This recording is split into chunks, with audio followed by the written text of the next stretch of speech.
like a fucking normal person. I don't even use the Spotify app. I do Spotify in the browser. Oh my Oh, god. even I use the Spotify app. Addicted to in-browser apps. Oh, you monster. I think the Spotify browser app's not too bad. It's actually pretty sensibly laid out. I think it's actually simpler to navigate in a lot of ways than the actual desktop app. Oh, weird. Mm. Oh yeah, I like the Spotify app. Yeah. Someday I'll even use it to listen to music again. Oh, right. You just having listen. paid for a subscription all year. Oh, you just listen to McElroy podcasts all day, and that's it. Welcome, Taylor. How's it going? We hope you are well. I had Spotify for like 2 weeks until I was like, oh, right, there's a podcast button. I can just do it this way now. It's way easier. I tried to get us on Spotify. But it's a very complicated process for some reason. Yeah. Yeah. So we're just on like iTunes and Google's whatever that nobody uses. I'm amazed we're on Well, iTunes. That's kind of funny to be honest. Right. Happy birthday, Fresno! Everybody in the chat say happy birthday to Fresno. Happy birthday, Fraz! There you go. Happy birthday, Fraz! Your own personal birthday shout out. Right here. From your pals at the Sockscast who think you're kind of a dick. To you, who is kind of a dick. But in a good way. Wieners, right? Remember the joke, Wieners? I don't Did you think see Franz that is a tweet dick. Frez made? There's no wrong way to There's take a wiener. no wrong way to take a wiener. I'll even include that. I'll even include that as the cold intro. There you go. You'll have a birthday intro right at the start of an episode. Boom. I'll just clip that right at the start for you.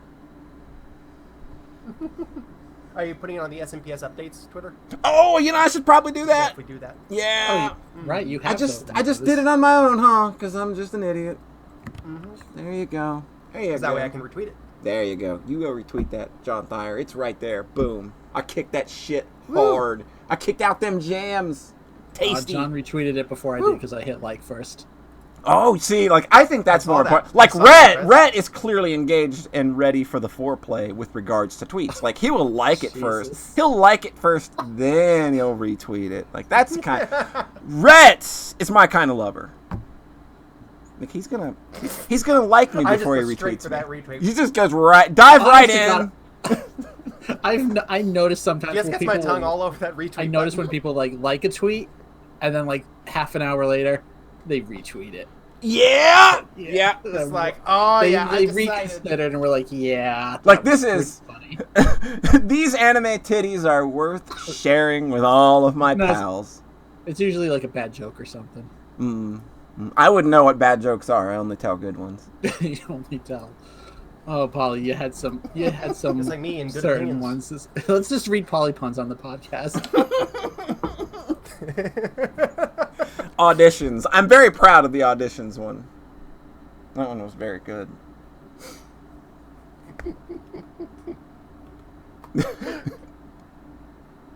People actually come out to listen to this shit. Can you believe that? Hi everyone. Thank you. Hey, y'all are absolutely beautiful. Water. John's got water. Rhett's making love to tweets. It can only be Sockscast, episode 124. Ladies and gentlemen, welcome. We've done a lot of these. We're, of course, brought to you as always by our good pal Moon Pies. Moon Pies, better than Gamma's story from Sonic Adventure 1. Boom. I mean, you do. For you love the Moon Pies so much. I love Moon Pies way more than Sonic Adventure 1. Sonic Adventure 1, as much as I like it, because look, I don't 100% hate that video game, okay? I kind of like it to a degree. I have a tolerance for it, if you will. Whereas Moon Pies, I would marry a Moon Pie if I could. I'm not gonna marry Sonic Adventure. Sonic Adventure would be legal now, though. Yeah, it would be. I could actually, and that's the problem. Smash Brothers recently turned 18, and turns out the top players don't like it anymore for some weird reason. My god! I stole that joke from some. Yeah, I stole that from someone on Twitter, but I thought that it would be funny in podcast form as well. So, good stuff. It's just so dark. Yeah, I was like, am I allowed to laugh at this? The more you think about it, the worse it gets. So let's. Yeah, look, it's obviously dark, but in these trying times, we gotta laugh. you gotta laugh at something. You gotta laugh at something. You gotta laugh at something. Exactly. So, to my immediate virtual right, he's grooming his poodle. He's living comfort eagle. It's Rhett. What was that intro? Sometimes I pull up. Perfect timing for my good pal Beepner. God damn it. There's always that moment where I don't know what you're laughing at, and then I realize, somebody subscribed. Yeah, just look at the chat. That'll tell you. The clowns milling about in chat are causing this. Thank you, Beepy. What was that intro? I was listening to a Cake album. Yeah. It's called Comfort Eagle. Ah, It's a very good Cake album. It's only 38 minutes. It's their shortest, so it's probably the most tolerable. Oh, You know Cake. It's the band that goes, "Yeah! Ha! All right! Ha!"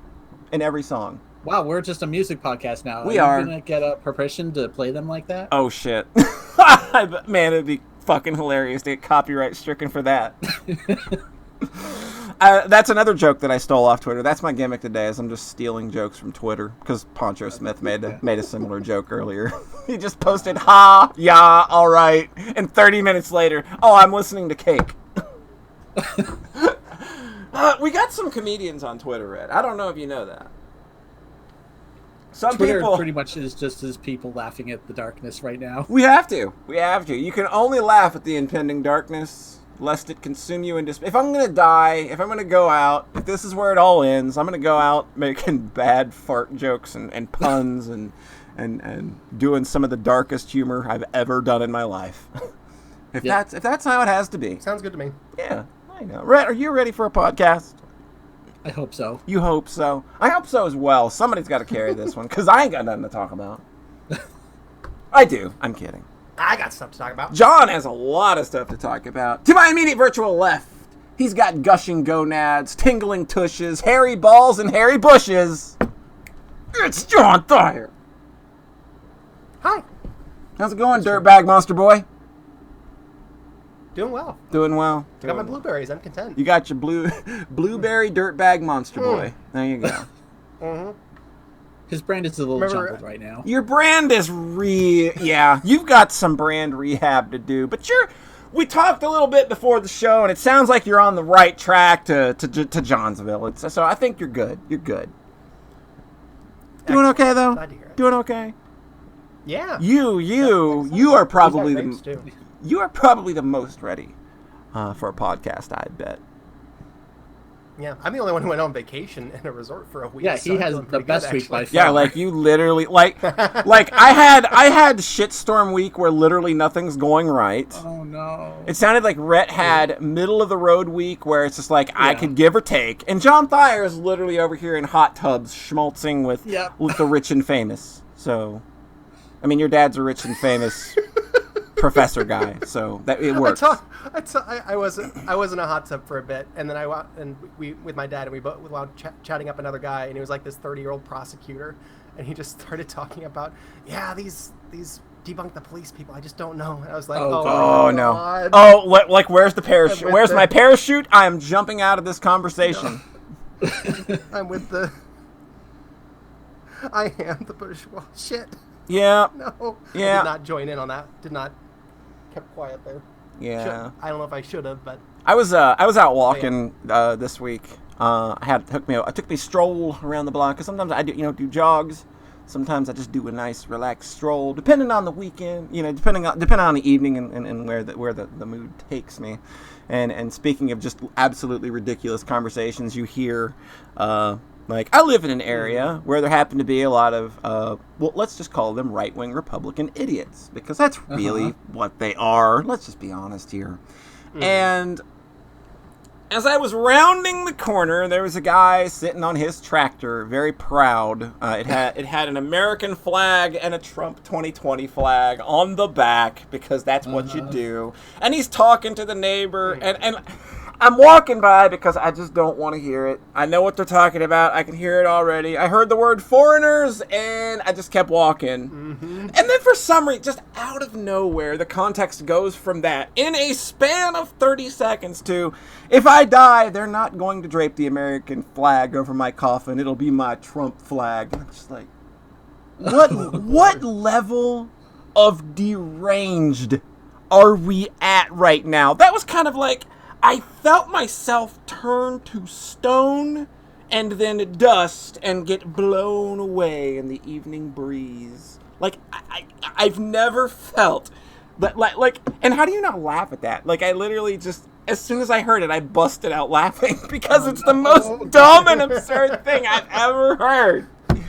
Oh, man, it's just, what has happened to people? What is wrong with you?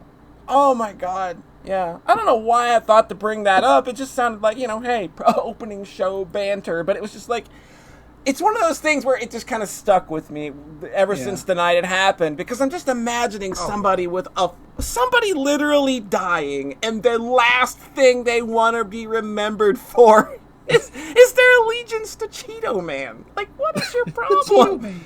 What's your problem? Like, that's what, like, is it funny? Wouldn't it be funny if this guy was, like, literally a military vet, and that's the legacy he wants to leave?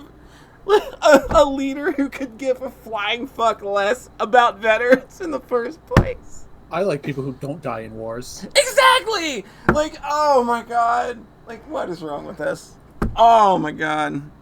I know people listen to shows like ours to get away from this shit, but that was like my boiling point, right? That's like where, that was a moment this week where everything that happened, like I've kept most of it off the show, we don't talk about it much, but that was that one moment that literally just stuck with me. Bury me, like, cover my casket with my Trump flag. What? My brain... Put a red hat on my skeleton. Oh, God! Bury me with my MAGA hat. Ugh. I do feel like this week was kind of a boiling point week, given everything. Yeah, a lot of things just boiled over. Like, I'm not trying to turn the show political. We're getting away from that. But there was just a moment that happened for me this week where we live in clown world now.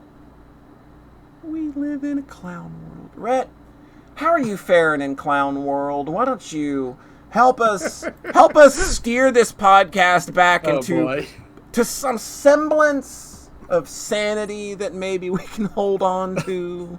Yeah, the clowns are truly milling about, but I think we can reel it in, right? You can save us. You got something for us? Yes, I do. All right. Last week, I talked about Tokyo Mirage Sessions, and I said something very silly. That I would have it finished by this podcast. You see, I kind of knew that wouldn't happen. Forgot what was coming out. Yep. I knew this one was coming. So I was just like, wait a minute. Right after that show, I was looking. Right after. Just like, right, that's out literally tomorrow, isn't it? You fool, Rhett. You fool. You gigantic moron. I have literally not played Tokyo Mirage Sessions since the last podcast. I am not surprised when I knew what was coming. I'm not surprised. So like the next day, Splunky 2 comes out on PS4. Yeah. Not out on PC yet. 2-week delay, which unfortunate. And I was like, I can last 2 weeks. I've got my RPGs to finish. Right. I look at 1 second of an LP, and I'm in. Yep, that literally happened to me. I think we probably looked at the same video, more than likely. Yeah. It was like, because, like, I was a little on Spelunky 2, because I saw the visual style, and it just wasn't pulling me in. It's so weird that it stopped bothering me as soon as I started playing the game. Yeah, like, as soon as I watched, I think it was Patrick Klepek's first shot at it. He had it before other people. I was just like, the immediate wanting and pining for this video game came to me. And then I looked at Steam, and I got a big depress. Aww. I did a big depress. But you, on the other hand, Rhett, I broke. I was like, fuck it. I want the. Fuck it. I'll take it on PS4. I deserve this. And part of it was because John mentioned the other week how you don't do like podcast games. Yeah. Like listening to something while playing a game at the same time. Where for me, yeah, that's basically. Well, for me, that's Splunky. Is like just putting the game on and then throwing on, you know, a podcast or an LP or a Twitch stream on the computer. Mm-hmm. So that's why I ended up going for the PS4 version, is because it's just way easier to do that, like two things at once set up, than having them both on the PC and having to, like, you know, the audio gets merged and shit. Yeah. So that's been my 2 weeks of just a non-stop deluge of get up, play Splunky, go to work, get home, play Splunky, go to bed. Like, literally eat, sleep, Splunky, repeat. Yeah, like I've literally never been more jealous of Red. And I could go buy this game myself. It's not that I can't. Yeah, it's just that like it's just I don't really I'm not into consoles anymore. I'm buying Cold Steel 4 on PS4 just because that's where it's gonna be. Yeah. But I'm not really looking to chain myself further to consoles. So I've got to wait until late this week when Spelunky 2 comes out. I think it's pretty close. I think it was the 29th and we're on the 27th. Oh, shit. Okay, I think it was exactly 2 weeks, so it should be Tuesday, I think. Well, there you go. I'll just play Goose Game. I bought like 3 collections on the PS4 lately that are on Steam. Just like, I do like playing games on this more than I like playing games on my computer. I can go either way for this one. Opposite. For this one, it was just because this is such a podcast game for me. Oh, yeah, and the 2 weeks was worth it. Yeah. Like, even if I just bought the game on Steam tomorrow, like, I feel like I already got my $20 out of 2-week early access. Nice. So I have had some up and downs with this game, though. Oh, well, I mean, it's Spelunky. What do you... It's fucking hard. It feels so much harder than the first one. Like the opening area is ridiculous. It sounds like so over-designed and engineered toward the player. There's just... It feels like 30 to 50% too dense with just shit. Yeah. Where, like, if there was... Because I remember there was this mod for Splunky 1 on PC where you could actually just turn on or adjust density. Oh. So if you cranked it all the way up, it would just literally be every block has an item in it, every tile has an enemy on it, like just 100% density. That would be a bit much.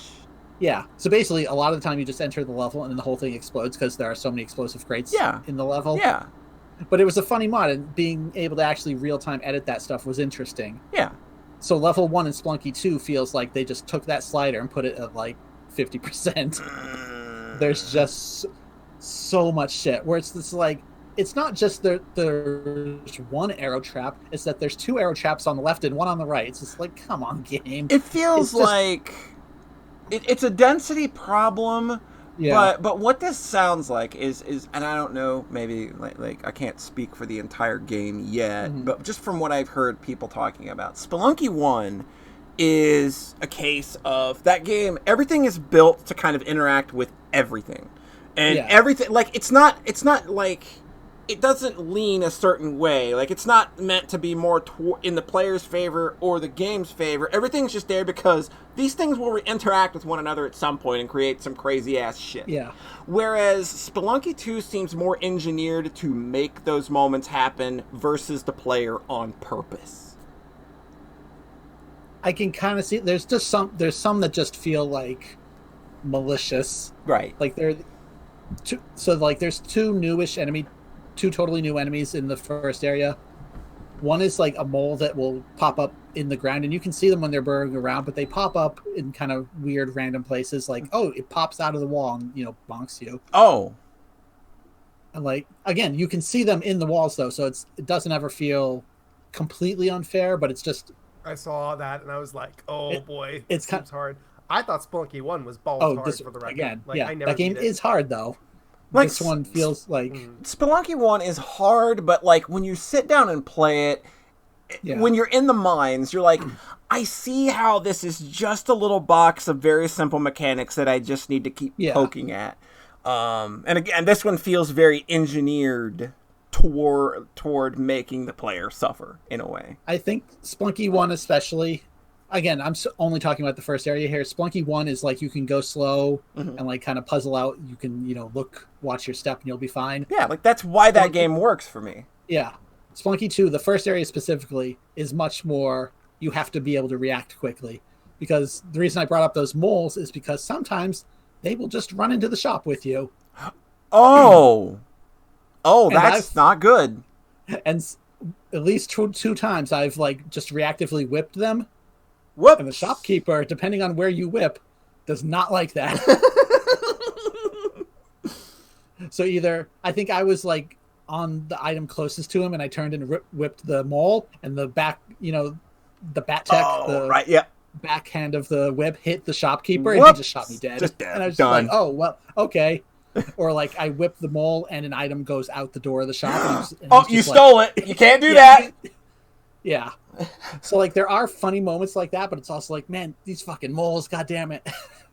It's so The other new enemy are these lizards that just when they see you, they roll at you, and they just fucking send you flying.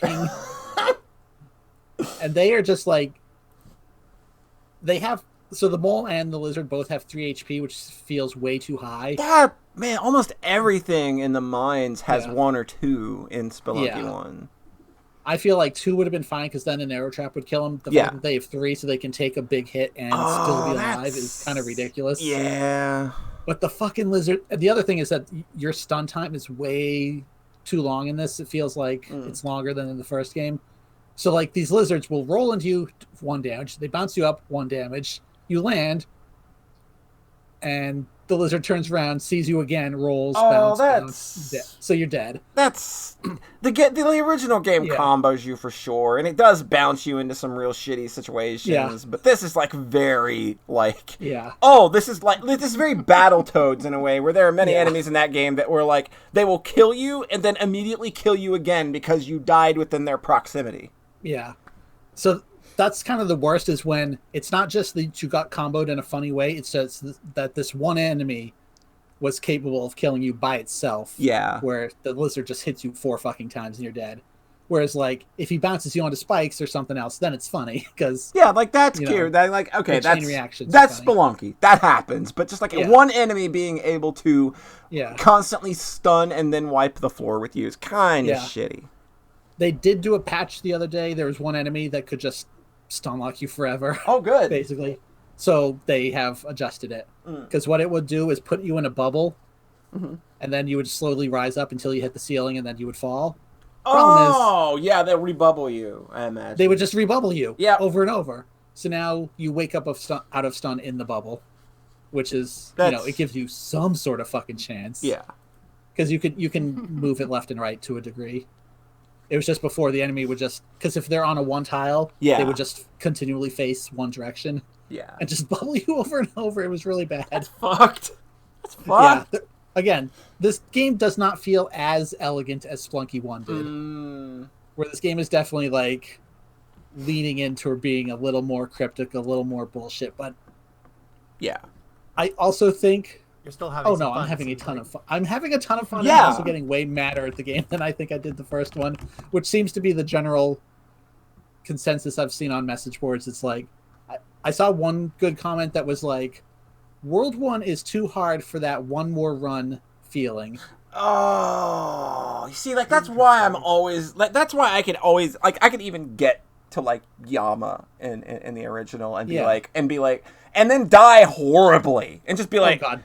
Yeah. And then just be like, fuck it. It's quick restart. Let's do it again. Because the mines is easy. Mines is, like, it's a good cooldown. Mines, that's the thing. It's called dwelling now because, there's more cavemen and stuff. But it's basically the mines, but with the lizards that fuck you over. But yeah, the first area is not a cooldown anymore. Because what I realized after playing a lot, so you can get shortcuts to the later levels, like in the first game. I think Area 2 is just way easier than the mines or dwelling. I think the first area is generally one of the harder ones because of like the lizards being able to stun you out, and the fact that you just want to rush in there. Oh yeah, yeah. There's just so many arrow traps. Because and the tiki traps from the jungle in the first game are in the mines now. Oh. Like they do 2 damage, but again, they can combo you or they can knock you into stuff. Oh wait, they're like punch bags now, aren't they? Don't Yeah, they they're just punch like bags now. oh yeah, they fucking pinball you and shit like that. So Ugh. So it's practically like fucking Temple in the first game where you have spikes, the punch bags, and the arrow traps. It's just like it's a little much. It's a little over designed and dense. So I just think Area 1. That's why the density is such a problem for me. Is because there are so many types of traps, even though there's not actually that many spikes. Thank God. Mm-hmm. But it just feels a little overtuned, I think. Mm. But then I really like Area 2, so it's like okay, once I get to here, I'm fine. That's good. Like, I think pretty much the whole rest of the game is much more, if you go really slowly, watch your step, you'll do pretty well. Yeah. Like, you don't get want 3 minutes per level now, right? And the ghost timer is longer now. Oh, okay. Okay, that sounds like 2 minutes 30 goes quicker than you think in the original. Like, because I've been replaying a lot of Spelunky myself lately, and that 2:30 will go quicker than you think. So adding a 30 seconds to that feels like a good concession for the game being a little more dense and overpopulated. The other thing is that the levels, like Spunky 1 levels were, especially the mines, were kind of left to right, back and forth. Mm-hmm. And then you take, certain rooms would have a down exit.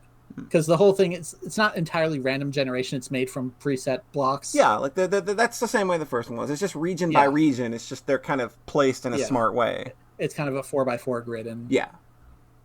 I think there's way more verticality in Spelunky 2. Mm-hmm. So sometimes you can just really get to the exit quickly. Mm. Like, I think a lot of the difficulty, even in the first area, is that if you start trying to hunt for stuff, like if you want to fully explore an area, like if you want to find a golden key, stuff like that, or you want to find the shop. Yeah. So but booking it to the exit is so much safer than like anything else. Well, I mean, that can kind of be the case for the original too. Like, if you're not interacting with things, then they're not interacting with you. And Spelunky is all about interaction. Like, Spelunky 1 has an achievement for beating the game in 8 minutes. Yep. Which is like, when you actually figure out how long that gives you per stage, it's pretty rough. It's like 20 seconds or 20 something. 20 seconds or so, yeah. Like, but like that again, it's doable because I've done it. Yeah. But Spelunky 2's time achievement is 10 minutes. Ooh. Oh boy. Ooh. I don't know how that shakes out, but that seems really hard. But especially since it sounds like you've got to play more carefully this time because it's it can be so dense and treacherous. Again, I think Area 1 is actually just like that might just be the wall. It's I don't know. It just seems more dense than later stuff. That's interesting. Like, because I made a joke on Twitter where it's like 89% of my runs end in Area 1, 9% end in Area 2, and then the one time I got past Area 2, I made it to the last boss. I like a number of people I follow have been streaming this game, and every time I look, like, I go to my who's streaming page and see somebody playing it. Everybody, even right now, the thumbnail is Area 1. And this is 2 weeks after release. It was funny. I watched one of the top streamers, Bananasaurus Rex, play for like 30 seconds, and he was in Area 1. Well, because, again, that guy is like insanely good at the game where he was like robbing the shop immediately and just grabbing the teleport. Zip, exit. Zip, exit.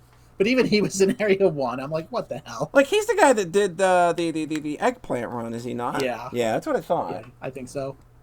He might have done... God, the eggplant stuff in the 1 was ridiculous. That's so crazy. Yeah. Basically, the eggplant was an item that would be destroyed in one hit if you dropped it. Yep. And there was a thing to bring... Oh, I think that's right. The eggplant run solo was, like, impossible because you also had to do, like, the Yama shit. Yep. Which meant carrying the scepter. Yep. Which you can't do if you have the eggplant. Yeah, you can't put it down. I think he had to use 2 characters. Yep. So basically the whole thing is if you bring the eggplant to the end of the game and throw it on Yama's head, he turns into an eggplant. Yeah, it's very stupid. But, like, it's also impossible to do by yourself. Yeah. It's very stupid. It's one of those just because Yeah. you can. I don't know why the developer put that in the game, but because it was, I think it must have been intended to be a 2-person thing. Yeah. But yeah, like Interesting. Spunky's good. So like the first week of this game for me was just total bliss, basically. Oh yeah, you Because it was just were having a blast. It sounded like perpetual excitement of finding out what was next, getting a little deeper and deeper each time, and like unlocking the shortcuts, because I think the shortcuts help a lot, especially even compared to the first game, because I don't like starting in area 1. Yeah, I get that. Like, I never used the shortcuts. Like, I opened them, obviously, because that's part of, like, the progress, is that you do that because it feels good to do it, and there are little mini challenges that you do to make that happen, but I never use the shortcuts. I think you should use them in this one. Right, yeah. Polly doesn't need to... Polly doesn't practice. You put in the credit, and then you play until you game over, and then when you're done, you're done. And then no continues here. Exactly. No continues. Well, there are no continues, that's for sure. I just think because Area 1 is such a motherfucker, yeah, you don't want to take that 1 out of 10 runs that makes it to Area 2 and then immediately die and then have to go back to Area 1 for another 20 minutes. Yeah, it's four levels of treachery before you can get back to the level where the game starts getting good. Kinda. I wonder if they're going to balance this. I wonder if they're going to balance this at all. I mean, there was a patch for some stuff. Like I said, the one enemy that could stun you and lock you in a bubble over and over. So, like, that had a note that's just kind of vaguely said, adjusted level generation. And all I noticed, honest to God, is that there's more arrow traps in level 1 now, so I don't know. Don't think they're going to make it much easier, if anything. So, first week with this game was bliss, and again, I highly recommend using the shortcuts just so you can start in the later levels and so you can learn them. Because, again, it's not like there's not instant death stuff in later levels. Oh, yeah, it's just not quite as dense as Area 1 is. And then, getting to the final boss the first time, seeing everything, very exciting. And then I started trying to do the full game run, and boy, I started getting real mad at Area 1. just blocking every run, just the level of bullshit it can put you through. And then again, where it's like, 90 runs die there, 10 runs die in the Area 2, and then the one run that gets past that just breezes through the entire rest of the game, and then loses to the final boss, because I kind of don't like the final boss either. Oh, no. The bosses were a little in the first one, too. Yeah. Like, Yama especially is just bullshit. I definitely have some thoughts. I probably shouldn't, go full spoiler, obviously, because the game isn't even out for PC yet. Yeah. I've been moaning on Twitter, well, got to the final boss without a shotgun. I'm going to lose. 10 minutes later, I lost. Oh, no. Like, I don't like feeling like a shotgun is required. I think that just feels bad. Yeah. Because, I feel like the general design of this game is that there's more weight on your decisions. Like, Splunky 1 for me was just, you rob the shop. That's how you play the game. Yeah. Now I feel there are pros and cons to that kind of decision. And that applies to other things that I won't say, but like money feels a little easier to come by in this one. So I don't... you won't run into a shop and be like, oh, it's impossible to afford this stuff. It's like, well, I could get the good stuff. And again, items that were really good in Splunky 1 have been weakened. Items that were kind of mid in Splunky 1 have been strengthened. Like I had the other day, I was like, oh, is the camera really good now? Oh, weird. Like, I think I've only ever used that once or twice. I've only used it once or twice in Splunky 2 after just kind of reactively ignoring it for a week. And then I was like, oh, this seems kind of good. Oh, also, fuck dark levels. Oh, man. So the camera will illuminate the whole screen for like a second in dark levels. It's really good. As well as just having, kind of AoE stun on enemies. Camera seems like it could be a lifesaver at times. Don't know if it'll do much on the final boss, because you need a shotgun for the final boss. But so that's the problem, is feeling like the final boss has this one very obvious win button Yeah. versus everything else is kind of weird. That Where everything else feels to have some push and pull. yeah. Sounds good though. I did have a run. I think I had a run yesterday where I did start of the game to the final boss, and then still lost. I ended up how we thought we would end up. Little salty about that, but it was like, okay, it's possible. Mm-hmm. But then there's the alternate path stuff with all, the hell equivalent. Oh, right. Oh, lordy. So I pieced some of it together, Mm-hmm. and then I've kind of looked at a step-by-step thing. Mm-hmm. Oh, boy. Like getting to hell in the first one was demanding to get there. like getting to hell in the first one was a process, but it's one you can Yeah. easily internalize, and if you know where the things are to make it Yeah. happen, it's not that hard to do. Yeah. It's harder this time. Well, I mean, I kind of figured as much. Yeah.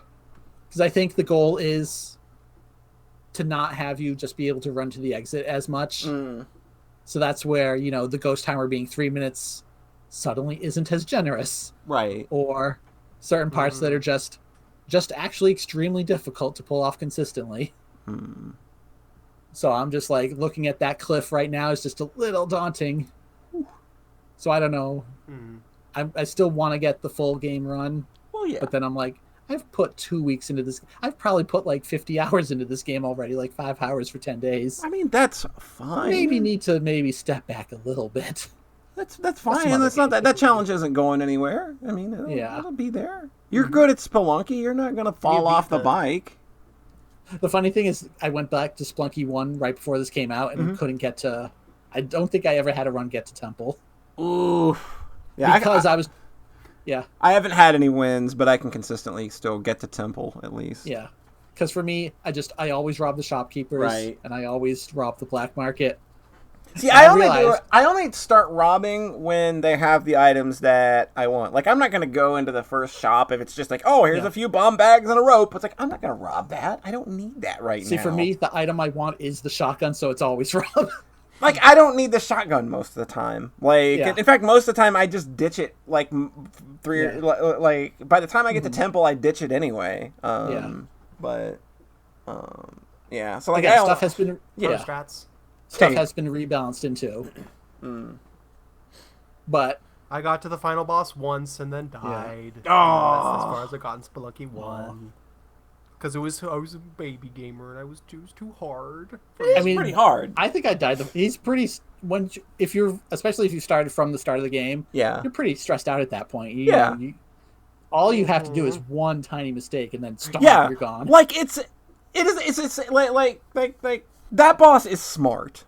I think Yama not so much. I think Yama's just a bunch of bullshit, and it's just like, okay, like I don't really care if I ever beat this one. I just think it's kind of dumb. But the Olmec fight itself is like, this is fine. Like this was actually thought out well. Yeah, I feel like Olmec is a well thought out boss that the ones in Spunky 2 aren't.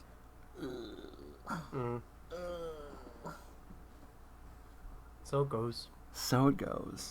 Yeah, but again, I still really like this game. I'm just maybe a little burnt from. Yeah, maybe it's much so hard. Maybe it's time to so like much Area 1. Yeah, Area 1. We'll do that to you. Like, I wonder if they adjust it later on. It has to be a consistent complaint because like everybody I know, like Area 1 is the fucking tipping point. And I'm wondering if they just haven't done it yet because they're just trying to get the PC version out, then roll those changes out globally. Yeah, we'll see. Yeah. So I guess that's all the spelunking I've been doing. That's all the spelunking? Yeah. You gotta get the splunkadunk if you want to feel right, I have a feeling it'll come back up in the future. You think? It might. It very well could. To blah, blah, blah, final area. Easy shit. Easy game.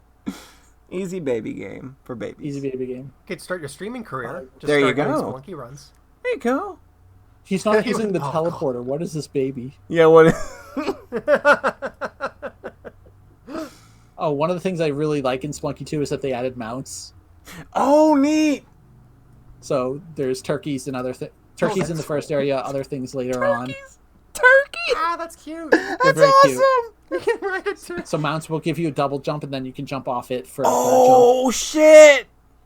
So again, that's a lot of the verticality is from them. But then they have drawbacks where they can't, by default, they can't climb ropes. But you can also get off of them and then pick them up and carry them up the rope. Right. If you had a turkey that could climb a rope, tell me that would not be the most terrifying creation known to man. Yeah. We're doomed. We're fucked. Yeah. I guess one last thought from I mentioned Spelunky 1, how I couldn't get to Temple consistently or actually at all. But I realized because I was robbing the shops, robbing the black market, every single death I had was shopkeeper related. And they've actually been nerfed in Spelunky 2. Like, they're not nearly as fast. Oh, really? Interesting. Yeah. That's a concession I'm not sure that I ever thought that they would make, because I think, like, robbing the shopkeeper is supposed to be this, like, you make this mistake, you know what you're signing up for. I mean, I ain't going to say they're not going to still get you. Right. They just don't run around. They are so fast. Oh, it's ridiculous how it's fast they ridiculous. are. Like, yeah. Yeah. In this one, you can see them coming. Okay, good. Unless it's a dark level, in which case I did not see it coming. I was like, three quarters of a screen away from the exit, and he just fucking point blank shot me. Oh, man. Literally didn't see it coming. And I was just like, well, that's fair. Yeah. But in general, like, they're easier and hard. They're still very deadly. The AI is better. Yeah. But they don't run around at fucking 90 miles an hour. At they fucking run around speed. Yeah, they are just too fast. I think maybe that might have been a 2-player mode concession because there's online play now. Have you tried that? Have you tried online at all? I haven't tried it. I heard it was fucking god awful on PS4 right now. Like single-digit frame rate stuff. I felt real skeptical when I read that it was online co-op, because I think that's a game where you need, like, the precision. You need that precision. Precision and the frame rate. Like, that's the game. You can't have either of those lacking, or you're just going to have a shitty experience. There was an issue on PS4 where the frame rate would fucking tank in certain areas with water physics. And they patched it like a day later. Oh, good. So I only ever had it happen once. But it was so hilariously bad because it's the 60 frames per second game. And like on the clip I made of it, not only is the clip just at 30 and you can still see the frame rate drop, like, so it's going well below 30. Yeah. But again, they fixed it right away. But it was just like, wow, this is like 10. It's like fucking Gradius 3 slow motion here. Where you jump and you're sailing through the air. Okay, you landed. There you go. It was real because there were like 4 pools on screen at once. The game was just like, nope, can't do that. So it was like certain levels would just literally freeze up. But it's way better now. Like, they've been refining effects and stuff to make it more efficient. That's good. It's a beautiful game. at times. Because the game feel is so good that you can never really get mad at it for too long. Because when you pull off something awesome, you feel really good. Oh, God. Like, that's even the case with the first game. It's just like, it always feels good to do something awesome. Feels real good. And, like, I swear the whip hitbox is even bigger behind your character now. That's awesome. So I like genuinely whip backwards as much as I do forwards. It's not just for bats. It's not just for bats anymore. So, John. Yeah? Hello? Yeah? Can you hear me? Yep. What you been up to, John? Okay. Oh, well, you didn't finish the segue. You were like, John, yeah? I didn't. Honestly, didn't hear the yeah. That's Rhett's new gag, the awkward boy. He's just trying out a new comedy skit with you. That's all. That's always been my thing. It's being extremely socially awkward. Awkward boy, monster boy. Awkward boy and monster boy. You know, like they're having their first interaction, and it's just so awkward. It's so bad. It's just so unpleasant. I have a possible segment I want to do before we talk A about what I've been up to segment. lately. A segment. I don't have a name yet. Maybe y'all can workshop that with me. Okay. But Oh wait, is this a But- podcast within a podcast? something like that. Okay. So y'all love RPG Maker. Let's call it Butt Steam. we It's all called do. Butt Steam. Oh no. Oh, okay. It's not Butt We all- Steam. We already used that one. It's trademarked. We all know and love RPG Maker. And we all know and love RPG Maker music because it's the best. We love, and sometimes we love going to RPG Maker music on YouTube and listening to it and being like, oh, I could use this in a game. I could put, this scene could work for something. That sounds like something we all do. Yeah, we do this all the Universal time. experience. Yeah. It's just like Sure. listening to RPG Maker music and brainstorming and like, okay. Well, we all do this. Absolutely. And a lot of other people do this too. And a thing that makes me really happy is that I'll go onto these RPG Maker songs and then people leave comments. Oh no! Is this like where people go into like because there's this other subculture that I know where people that make rap beats will upload those to YouTube, and then you go into the comments and there are people writing really bad raps to them. It sounds exactly like that, Polly. Uh-oh. So I'm going to link a handful of tracks. All right. Oh, okay. I will play a chat. I will play a song, and then you will tell me what they're talking about. I can figure this out. I'll figure the volume out on the fly. But I'm gonna press play on this song right now, and then you got your comments ready? Yeah. All right. I'm gonna play this song right now. All right. Live. Okay. All right, John. Go. All right. So a lot of people are like pretty benign. It's just like sounds like a boss battle. Someone just saying, "I agree" to nobody. Not into reply to anyone. That was 7 years ago. 5 years ago, The Long Stretch, Pathway Before the Final Boss, or a really awesome field tune. Okay, cool. 2 years ago, I always use this as the final boss theme when making games, smiley face. RPG Maker is fun. Perfect for fighting with a Dark Lord. I use this for my fire dungeon. A lot of nice, benign Okay. stuff. Okay. And then it gets, sometimes people get a little more sincere. And Uh-oh. it's like, this is it. We cannot lose here. ... It's time to win back the No, not fan Open fiction. paren. No. Open paren, final boss theme, close paren. 4 years ago. 2 years ago, quote mark, how interesting. I never imagined such a cretin like you could draw such power. Oh, no. Mere emotion. But tell me, how will that aid you? The deepest flames of hell withered under this eternal winter. Very well, I will heal you. Heals party. Now you shall die upon the acme of your own power. Oh my God. Same comment, but outside of quotes. Ah, the amount of angry feedback I got for that boss. and then there's the one person in every single thing who says, play in 1.5 speed. Oh my Oh god. yes. Hold on, I'm gonna play this at 1.5 speed. Give me a moment. I'm gonna give this the 1.5 speed treatment. Okay, 1.5. To which someone replies, whoa, that's lit.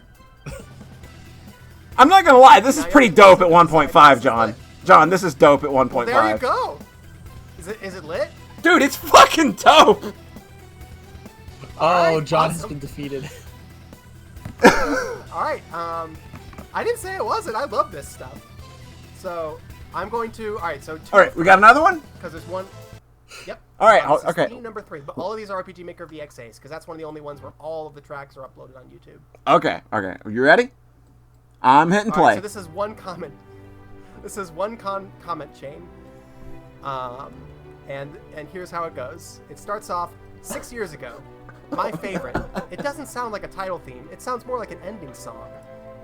Ellipsis. There are ellipses after every sentence here. Of course. The kingdom of Aldea, open paren, my kingdom in the game I'm making, close paren, has been brought back to peace, and the heroes part ways, ellipsis. Makes me look forward to creating the game ending, winky smiley. Someone replied 4 years ago, so 2 years later. If you finished it and put it up, could I play it? I'd love to give it a go. Happy upward arrow smiley. And then 4 years ago, the opening comment said, wow, I'm really grateful that you want to play it, but the thing is that comment is from 2 years ago, and during those 2 years I scrapped the game. As you do with RPG Maker games. And then the first person replies, oh, well, I'm gonna go cry. Winky sad face. And then they replied, I'm so sorry. I am, however, working on another game. And that person replies, I'll happily play that. Oh, sure. That was 4 years ago. And then 1 year ago, someone replies, so, 2 years later, how's the game coming, bud? No reply. Alright, we got one more. Okay. Hold on. I'm gonna see how this sounds at 1.5. You gotta know. You gotta know, John. You have to know. It's true. This is not as lit as the other one, but I can see, like, this sounds more like an opening now. This sounds like the opening to a grand scene, actually. I could write fan fiction to this, I think. There you go. All right, we got a third one? Go for it, yeah. All right, where's the third one? This is the last one for now. All right. RPG Maker VX Ace. This is scene number 6. Okay. One person comments a year ago, me, I'm using this at... Let me know when you got it. Got it. All right. Me, I'm using this for tender-hearted moments, romantic moments. The player discovers the truth about him, her. This is a bullet-pointed list.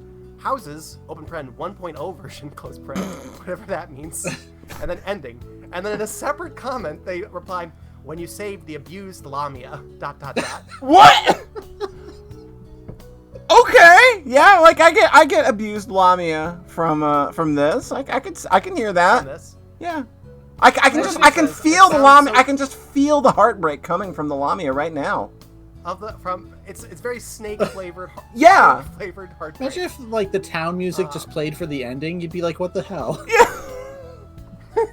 But then you remember the Lamia and it starts tugging at your heartstrings, Red. It's pulling back. It's a callback to the abused Lamia.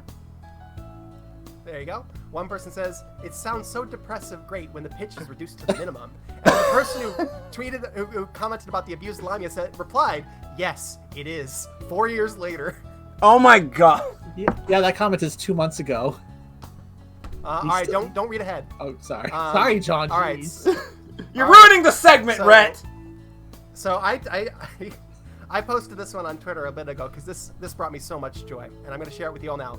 I use this in a game whenever a player spends sweet time with a puppy, ellipsis. But later in the game, this theme plays once more when the puppy dies.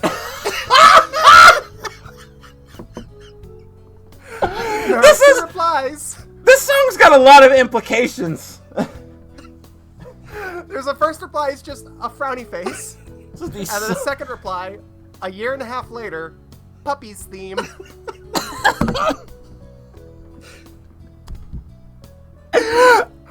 what I got for you today. I can't. All right, true test though. Okay. I gotta do the true test. I gotta play this at 1.5. Okay. Hold on, let's see how this works at 1.5. Are y'all playing it at 1.5? Here we go.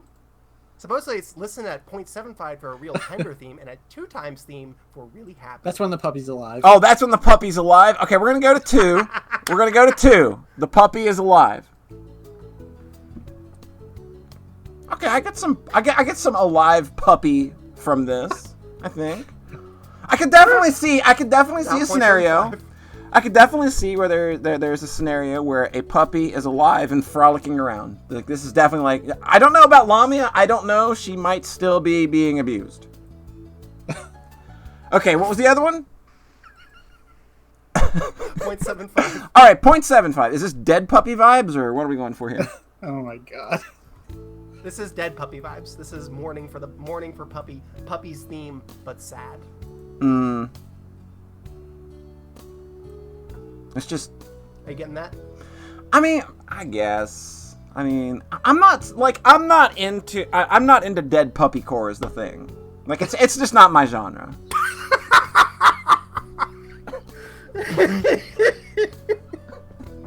So, there's an endless wellspring John, of good comments for these, so we can return to this. I've got one. Rhett, you have one? All right, go for it, Rhett. So I decided I've made kind of an RPG at one point called Press Space to Win. Oh, right. It's true. So I looked up the final boss theme for that on Newgrounds, This is not an RPG Maker song. This is a Newgrounds original. Okay. The second comment for it from 2016. Ah ha ha ha! Puny mortal. Oh my god! You really think you can save this world? I'm going to save it the only way I know how. No!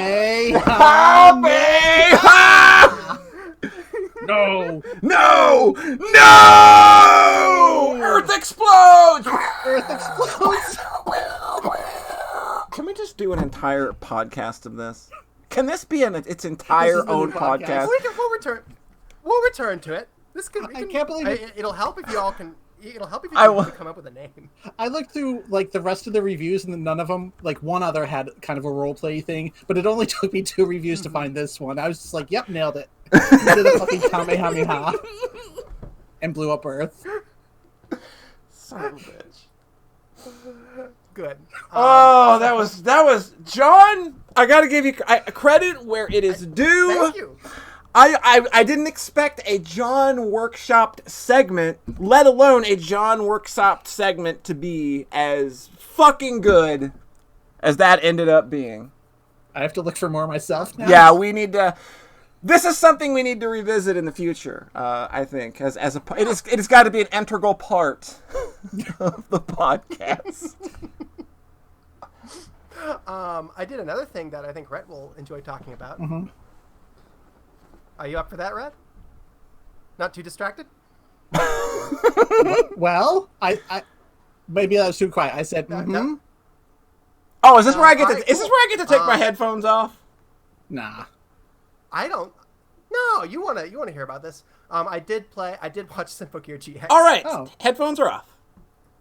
Polly. Oh no! No, this is interesting to you, Polly. I play. You can get the extra context. It's a shtick, John. It's my shtick. I know. It's a shtick. So, Brett, what was your? It's a stick. It's a stick. Don't worry. What was your? It's just a shtick where you burp into the microphone. What was your comment, Brett? Where specifically like, I'm wearing body armor to this next podcast, so I'm prepping for the knife you're gonna put in my back. I'm not expecting the knife anymore. Aw, because I finished Symphogear GX and I told Rhett that I liked it and had a good time. Do I need to? I'm digging up the DMs right now. You have to give me a minute. No, I was trying to find it too. I couldn't. Don't worry about it. So I think this is the best season of the first 3. Yay! Because it's for all the same reasons Rhett was kind of down on it the very first time he watched it. I think, where it's like it's more formulaic, it's more doing a magical girl type structure, where it's just like introduces a bunch of baddies, and then systematically they fight through the baddies, and then they fight the final boss. Instead of the structures of the first 2 seasons, which was we don't have a structure. Which is, we're just gonna fuck around for a while and it'll be fun. We'll have a good time. And I enjoyed that in the first season, and then I didn't in G. Hurting Rhett's feelings immensely. Dude, I'm so over you being mad about G. It's fine. Like G is very weak. It's very weak. I'm sorry. G is weak. We can all agree. Okay. I'm not trying to dump on it. I think the writing for season 2 is bad. I agree. Okay, all right. I still love it. But just so it's clear. It's a lower tier season. All right, just so it's clear that it's not me just intentionally dumping on it. It's just I just think the writing is shitty. I think the deal is that Symphogear really depends on you being able to buy into what it's doing. Oh yeah. You got to be swept along. And I was basically swept along in the first season, and I was swept along this season, and I wasn't in G because I think G just makes a couple of choices that really rub me the wrong way. G works incredibly hard to lose you, basically, where it's just so stupid. It's got that great. It's got that great finale. It's got that great finale. Yeah. We'll give it that. But if it's lost you by that point, checked out by that point. But if it has lost you by that point, I understand losing it, not the plot, it. Because boy, John, we talked a lot about Symphogear. I'm having to scroll very far back. We talk a lot about Symphogear, Rhett. I don't understand. What? It's very fun to talk about Symphogear with you. It almost makes me want to watch Symphogear. It succeeded after like a year. Yeah. After I watched 1 and 2, I was like, all right, let's do it. And then I mainlined this in like a day. Literally a day. Okay, I found the tweet. You hit me with this at 11 a.m. I think I was asleep or something. Not to speak hyperbolically, Lorette, but the first 6 eps of GX are the dopest shit I've ever seen. Wow. And I replied, you, in all caps, you said you weren't going to string me along like this again. That's Monster Boy! Oh no! And out comes Dirtbag Monster Boy! John, you need to register that domain, dirtbagmonsterboy.com. So, this was true. The first 6 episodes are extremely dope. Yeah, they're like perfect. They're extremely good, is the thing. It's just like they introduce 5 new baddies, basically. Mm-hmm. They completely deck all the main characters. I'm just gonna get a little spoiler. Is that okay? Look, Paulie, don't give a shit at this point. Do you give a shit, Paulie? I will probably go back and watch at some point, but I've learned that like nothing in this show is really spoiler territory. I think. I don't think you're not going to remember what he says a few months later. I don't think that this is a show that does anything where I'm going to go, oh no, that's a spoiler. I can never watch it now because the mystery of the show has been revealed. Honestly, it's extremely true. It's like you might be able to tell me. You might be able to tell me. That.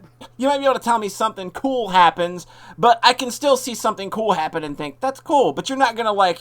It's not gonna be like coming in and like telling me the secret to Umineko or something, where it's like, oh, okay. They sing and they fight. Yeah. Sometimes they lose. Sometimes they win. Spoilers. Miko gets mind controlled and has to fight Hibiki, and then an episode later, everything is fine. Again? No, he's talking about G. Okay. Okay. Rhett did show me a couple clips from Miku stuff in the last season. I was like, okay, I guess I'll go. I guess I'll get this another shot. I had to tease it out for a fucking year. Jesus. Mm-hmm. It was that, and then also I had this thought playing Xenogears, where I had the thought, sometimes a story is just stuff happening, and that's okay. And then that made me think of Symphogear. Okay. I see. I see how you hooked in now. I see how you hooked in. That was honestly like the thought process was like, okay, if I can get hook along with this, maybe let me give Symphogear another shot. I thought the way you came into Symphogear was, what if I just liked it this time? What if I just liked it this time? Because of Xenogears. See, Rhett, you have something to thank Xenogears for now. Yeah, it was so boring that John was like, actually, I'll watch something better now. I'm going to... No! I'm going to remove Rhett from the duration of this call. that line got a lot of laughs on the Symphogear and Xenogears hater Discord. Oh, wow. That's a very specific Discord. Excuse me. So, the first 6 eps, just extremely effective, scary villains. Mm-hmm. Completely deck the main characters. Hibiki is out of commission for sort of contrived reasons. So it's like Goku. She's like in the back, like wait, and then but like everyone else is fighting, but Hibiki can't show up and save the day. And then Hibiki manages to show up like 4 episodes in, and is really triumphant, and she's super cool and awesome, and then she gets fucking decked by the baddies. She still loses. She still loses, even though it's this big triumphant return. Right. And it's real good. And it's like, okay, I'm on board with this. And then it kind of ends a bit abruptly in episode 6 when they get their cool power up, which is very cool. It's a little bit edgy, which I appreciated. And then beyond that, the baddies all pull back, and then it's just sort of a series of like 4 or 5 episodes where every episode it's like focused on 1 or 2 characters as they deal with some kind of internal problem, and then they get over that, and that enables them to fight one of the baddies and win, and then fucking execute them. It's brutal. They don't save the villains this time. Oh no, they fucking kill them. You got my attention. You have my attention. Yeah. There's like a guillotine execution of a villain. It's like, oh Jesus, okay. There you They're go. dolls. It's fine. That's how you do it. And that means that in all those episodes, it's not focused on Hibiki. It's focused on the other characters and giving them little like side journeys that they go on in order to triumph over the villains. Mm-hmm. And then it has like a 4-episode finale that goes really hard. As Simple Gear does. Yeah. As Simple Gear does. I DM'd Brett the same thing I did in the first season, which was like, how are there 2 more episodes? How is there that much more? I don't understand. It's like they beat the final boss, then there's a new final boss, then there's a new final boss. Yeah, exactly. But yeah, I think this season it has that to deal with that expansion of the main cast. They're up to 6 main characters now, and I think they handle it pretty well of having everyone get their moments. Yeah. I would say that it's not all focused on Hibiki being cool. I would say Thank that is not Christ. there is next to no Miku content. She is just nothing in this one. See, I think very unfortunate. I think she's in that first half a lot in a very good supportive role. She is kind of like as the housewife, as the nice housewife off to the when side. you have a show that is just awesome magical girls and you keep expanding that roster of main characters, Miku is naturally the one that's going to get shoved out of the picture, despite her connections to the main character. Like, it's kind of like that's kind of like why I was just like kind of cringing a bit at the roster expanding, because it's like y'all already don't have enough time to handle the main 3 or 4 you already have. Give more time to Chris, god damn it. That's all I want. That's all I want. They kind of do. They give Chris an episode. And then I got completely swept up in the finale and had a good time with it. A fun thing is that this season kind of has a theme. Themes. Oh boy. The reason most of the Simple Gear fans don't like this season because of this. Uh-oh. Everybody's dealing with their daddy issues. Oh, I can see how that. It's not everybody. It's specifically 3 characters. No, Tsubasa, the main villain, and Hibiki. Right. And we meet Tsubasa's dad, and we meet Hibiki's dad, and I actually really like Hibiki's dad's characterization because he's just kind of a deadbeat. He's just kind of he sucks. In like not an over the top Simple Gear way. He's just sort of like grounded shitty, dirt baggy in a way that's like too grounded for a show like this, so it feels extra bad. No, but he's it feels playful dirtbag. Like he asks her to pay for a bill at a restaurant and kind of laughs it off. Like he's like, hey, I didn't bring my wallet. It's just like he's a loser. Yeah. Oh, right. Not like evil, just like okay, crappy. All right. And she just kind of has to deal with that, which is interesting, and it actually plays out over several episodes. The Tsubasa's dad is all 1 episode, and it is not handled well. John had a great line about this. He goes, "This is fate at 700 miles an hour." Oh no! Oh no! No, that was referring specifically to this is a philosophical weapon that destroys the concept of a sword. But that's the thing. That's also the same episode, like the Tsubasa episode. Its issue is that it's too much for 1 episode because they're having to deal with her fighting this villain and the whole philosophical weapon stuff, and on top of her daddy issues that are being introduced for like the first time. It's just a very packed episode. And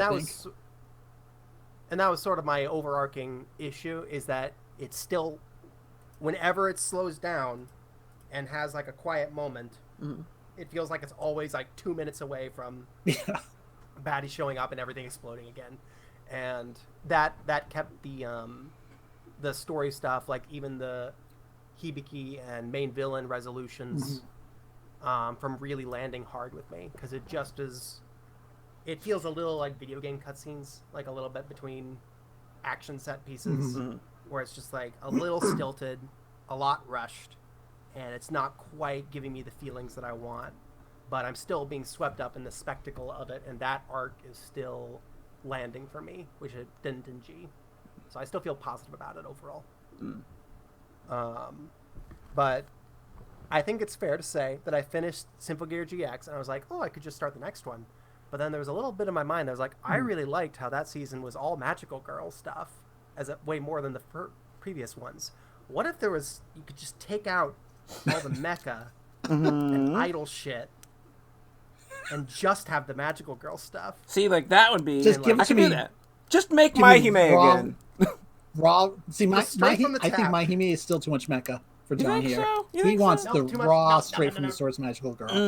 No, Polly. None of this edgy for adults, edgy adult deconstruction bullshit. We've all been there. We watched Madoka, we watched fucking Flip Flappers, we watched Simple Gear. Throw all that in the garbage. Flip What if we Flappers just- stinks. Flip Flappers is bad. The others are good. Well, the others are, yeah, you know. Okay. What if we just did magical girl stuff without all that bullshit? And then I started up a Precure show. Oh, we're going like the most saccharine, the most most concentrated dose that you could possibly get. Yeah, the one that's actually for kids. Yeah. The one that's actually for children. It's not a Instead of- deconstruction. instead of the- It's just 100% magical girls. Yep. For little kids. Yep. And that's really nice in a lot of ways because there's a bunch of bullshit that comes with like grown-ups with adults being like, let's make this edgy magical girl show for adults. Right. I literally watched a show called Magical Girl Raising Project that's just about them murdering each other. Jesus. Remember? Yeah, I Yeah, remember. you talked about that on the podcast. But I was just looking up shows that I had watched recently. I was like, oh god, and just the name of it, Magical Girl Raising Project, and it's like so gross. Yep. So I watched specifically Heartcatch Precure, which I saw. I'm about halfway through. It's like 50 episodes because they're all like 50 episodes. Yeah. And they come out with a new 50 episode series every single year. That's what keeps me from really ever considering jumping in is that it's long But they're and separate there's a shows. lot. It's separate generations, so you can just watch one and you're still getting a full story. It's not like you need to start at the beginning in order to get the whole experience. It's like, oh, just jump in with one and see if that resonates with you. And this one did. I'm about halfway through. So what I don't know is if it's gonna land the big finale beats the way that like Sailor Moon does. Right.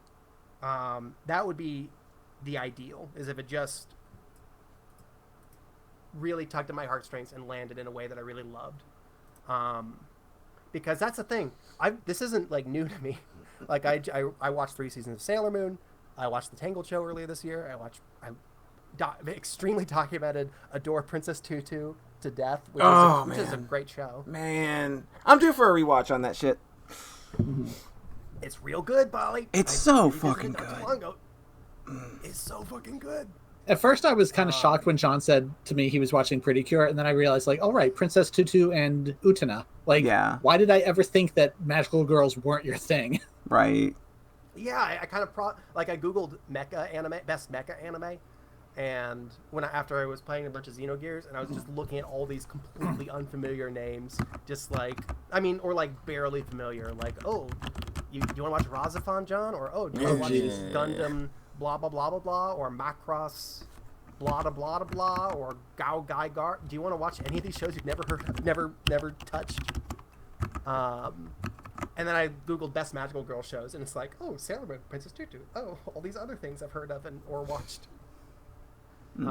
Okay, so like, Tengu's seen Heartcatch, so there you go. Yeah, it was Heartcatch. Zach's in on it. Cool. I feel, was Zach one of our friends who was into Sentai stuff? Because that seems like a commonality there. I think so. I kind of recognized. We're very repetitious, deliberately, very formulaic. Yeah. And again, like I said, I just deep dived the Tangled show earlier this year, and I was like, okay, this is definitely for 10-year-olds. But there's a number of there are several good points you get going to episodic kids show versus kind of shows for adults. Because when TV shows are episodic and formulaic, with a show that doesn't have an episodic structure, that is just kind of very syndicated and just kind of flows from beat to beat, that can often lend itself to sort of a lack of discipline in making individual episodes of television that are compelling. That was sort of a lot of my problem, just trying to jump in with like the Netflix show du jour is like, okay, we kind of just wanted to make a movie, but now it's this 10-episode Yeah. series, and we're gonna like have a really good couple first episodes and a pretty good finale, and we're just gonna kind of stretch out the middle, and it's gonna be fine. Whereas I like it when each episode is sort of its own little journey. Yeah. And you feel good about it. There's Go on a definitely nice- an art to cramming a whole story into 23 minutes that seems impossibly difficult to me. So I'm always like impressed when it's pulled off really well. Mm-hmm. And that was a big thing I liked about GX, is that it actually kind of went for that. Instead of just sort of being this string of plot happenings, it's sort of like we have the beginning chunk, and then we have these episodic bits, and then we have the finale. And it was very clean and structured in a way that it wasn't in the previous 2 seasons. Yeah. So that's an allure. I being episodic and formulaic can be negative too. It can kind of be boring sometimes when the repetition can weigh I think on you specifically with like magical girl stuff, like Monster of the Week is like the worst thing. It feels like an insult, you know? Like when people say that. Do you agree? I get you, but if it's good at handling that, then that can be a strength, because every episode tells its own little story. And Heartcatch Preacher is very much, if you watch Sailor Moon, it's familiar territory. It's a Monster of the Week show. There's one really good hook to it that I really appreciate, which is that every episode it will introduce you to a character or bring back up a previous character that you're already familiar with, and they'll have some hardship they're dealing with. And then instead of the Monster of the Week just being some random thing that the baddie crew generates, like Power Rangers or Sailor Moon is what I remember those shows being like. Or It's even like all right, Power Rangers. Yeah, it's like some random thing. We're just gonna have you fight this now. But every episode is the Monster of the Week is a manifestation of someone's problems. Nice. Of someone's negative feelings. It's like it's like a persona shadow every week. That's a lot of Sailor Moon. Like Sailor Moon does that a lot. I think Okay. it's been a long time since I watched Sailor Moon in the 90s. Yeah. I feel like the It's been third like 5 season years did for me, that so. a little bit more, where like they were collecting the dark hearts of people or something. Yeah. Okay. Good, because that's a big plus for me. It's like, okay, and then so they'll have this setup, and then they'll have the monster fight where the monster will be like shrieking, "I'm mad because my dad is paying more attention to his ramen shop and hasn't been coming to my baseball games." And it's like, oh, okay, cool. And then they have a little payoff where it's like, oh, okay, and here's how this resolves in a way that often feels a little mature and nice. Where this is the extra thing, is that it's not just because it's an episodic kids show. Because it's an episodic kids show, every episode kind of has like a nice little message to it. And because it's an episodic kids show, I think for girls, there's a lot more of a focus on like resolving interpersonal conflict by talking about feelings. Yeah, like which I think there's more of that. I think a lot of Japanese cartoons in general start dealing with like ways children can express feelings, and they try to deal with that at a very early age in a lot of like the stuff that's aimed for the younger set that I see. You get a lot of that, especially throughout the 80s and 90s. I haven't seen a lot of stuff for kids these days, but I can't imagine those values have changed much. It's something that especially in Japanese cartoons that I noticed. I'm not saying that other countries don't. It's just something that I noticed that like they really like you can find like episodes of shows for like 8-year-olds that are like dealing with things like death, and it's like you're not gonna see that a lot of other places, but I do definitely remember seeing some like stuff aimed at the younger set that deals with stuff like divorce and death and things like that, and like that like so those themes coming up in this don't really surprise me. Yeah, that happens in this show. Like, there's an episode where a little girl brings an offering to her mom's altar at their home, and is like, "Here's a flower, Mom. Our sister said that you'd really like this. Yeah, You like, like it, Mom?" they And then she normalize doesn't things like respond, and then Yeah. she starts to cry, and it's like, "Oh, Yeah, my whole heart." there are shows like this, a lot of them. Like very early on, they normalize death as just a part of life, whereas that stuff gets real tucked away in Western media until you're hitting the teenager stuff, maybe. But yeah, like death is not something you're gonna tune in and catch on, like Dora the Explorer or some shit. Yeah, it feels like a set of tools for talking about and engaging with feelings, which feels to me like sort of an extremely high calling for a kids show to tackle. Absolutely. And in the context of being entertaining TV. Yeah. That was what Tangled kind of was earlier this year. That's what Steven Universe basically was. Oh yeah, definitely.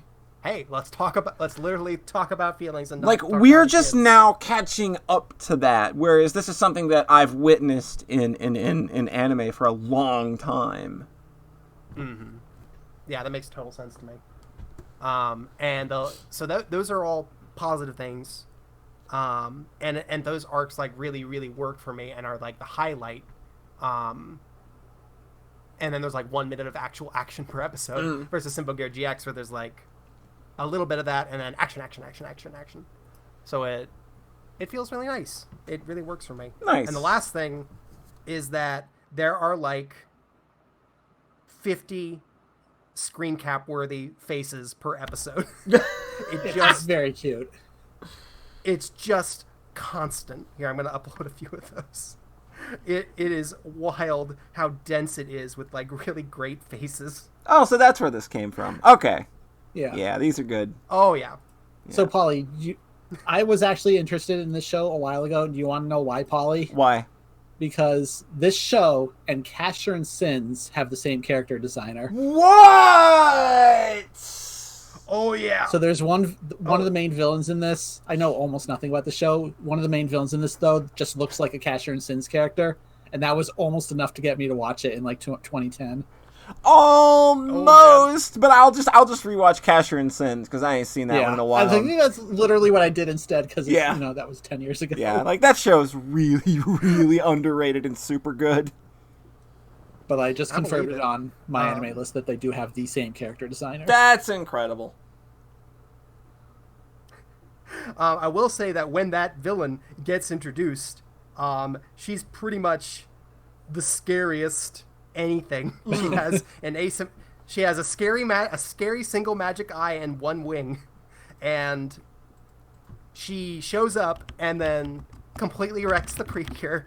And they use their super attack that they used at the end of every episode to defeat the monster, just like they do in Sailor Moon and Sentai shows and everything. And it always works, and that's how you know it's the end of the episode. And then she's just like holds up her wing and flashes it away, and it's just like, oh, when you build a really rigid formula and then break it for dramatic effect, the disrupting of that formula is always good. It lands pretty hard. And there's one episode where she's just kind of like showing up very nonchalantly early on, and then there's a couple episodes later she shows up and she's being serious. And then when she attacks, it's like a completely new level of intensity to anything in the show up to that point, and it's like, oh shit, oh man. And I hope they talk to her and figure out her feelings so that they can resolve it, and it'll be really. And I hope it makes. Are they gonna hold hands? Because that's really what I'm into. I hope. I mean, so. that's important. That's the only way you can really, solve these kinds of things. Their hearts connect through their hands. Yep. And song. Mm-hmm. So this is the Casher and Sins character, I think. Yeah. Oh, definitely. Nice. Yeah. Dark, pure. Says right in her name. So yeah, she's the evil one. So it's really nice. It's really nice because it's actually for kids. There's no like leering otaku element to it at all. Thank like there are God. Like that is a lot a of these shows. that is a thing that I'm kind of just tired of at this point. I'm just over it. Even if you go back to my first review of GX when I was first talking about Sinful Gear, I was a little like, they're leaning into fan service a little bit more on this one. It's kind of uncomfortable. Mm-hmm. And so I was coming to this and just being like, there's no zero horny, zero. Yeah, I saw that weird ugliness, shot the message- somebody posted of Chris, and it was just like, what are you doing? that shot is extremely funny. It's funny, but it's very much meant to be a leering shot. It's like it's not even like 2 seconds long. In the context of the show, I never noticed it. Then when you go through and frame by frame, you're like, oh wow, that's really. That's her whole butt on screen. Yeah, I could almost see the goods here. I agree. Like, obviously, pretty curious not having poses like that. Thank God, because then we'd have a Strike Witches issue on our hands. Oh, God. Nope. God. Even Sailor Moon had a little bit of that, and it was a little uncomfortable. Yeah, it and wasn't comfortable. Just not. And this is just... Nope. Uh-oh. It's just nice. It's just a nice show for kids. If it lands the finale beats, I will be really happy, because I enjoy this a lot more moment to moment than I did Sailor Moon. Yeah. Part of that is that they'll introduce side characters for these episodic bits, and then they'll actually come back later for like another episode that continues their story, as opposed to Sailor Moon, where the filler eps are just uniformly junk. It's just like, we're not gonna return to this. This is just to kill time until we get to the next manga beat. So I'm really enjoying this. If it lands the finale beats, I can see me being like, okay, this is a world of media I can see wanting to return to in like a year or whenever. Yeah. And I just want something a year when there will be a whole new one. Because actually, if they're doing 50 episodes a year, just never stops. It's just a constant. Because I know Hibiki's voice actress is in the new one, so people started yelling about it on my timeline. Okay, that makes sense. Yeah. Yeah, I found out that Nana Mizuki is the main character in Heartcatch Precure, who is also Tsubasa, and also Fate, Testarossa, and also Rue from Princess Tutu. Just like literally typecast, just like the most typecast. I mean, Tsubasa is very different from those others. Yeah, well, yeah, Tsubasa is literally a piece of cardboard. But she's not 8 years old. Right. Oh man, the Tsubasa Daddy Issues episode is rough because it's the theming is ultimately, and this is why it's actually good that your dad is really mean to you. And it's like, Symphogear does have a few. That's real barfy. Haha! If your dad wasn't such a shitty person to you, you'd be totally weak and awful. You should thank him for being such a scumbag. And the Hibiki stuff kind of touches on that a little bit. It's a little bit better about it. But then Precure is just like very nice moral perspective. Right. So this is giving me, this is like, I got a hint of what Simple Gear is very good at a bunch of other stuff, but there was like this one little.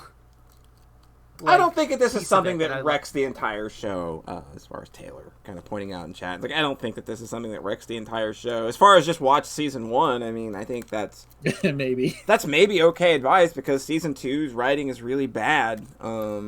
But I haven't seen 3, but John likes 3 and Rhett likes 3, so I wouldn't say that. Yeah. I wouldn't say the conclusion is just watch Symphogear season 1. I don't think the story beats are big and present enough and impactful enough that they would wreck the show. Yeah, like this sounds very one-offy. Like this isn't something that I would say would wreck the show. And I say this as somebody that isn't really even in the Symphogear headspace right now. Like, I'm just like. I laughed so much when John messaged me to say he'd watched the first 6 episodes of GX, because the issues everybody has with GX is in the back half. When it's those specific episodes. Right. So it's like, yeah, the first half is perfect, and then it lets you down. Yeah. And I was like, John's going to fall off again. I can't fucking believe this. Here comes another 5! But then it turns out he was in for the Magical Girl one-off episodes. Weird. There you go. You never know sometimes. I remember, yeah. Well, it fit a pattern. I go on my Mal, and my top 5 are like, Utna, Princess Tutu, Monica. Yeah. It's like, oh yeah. Oh, I see.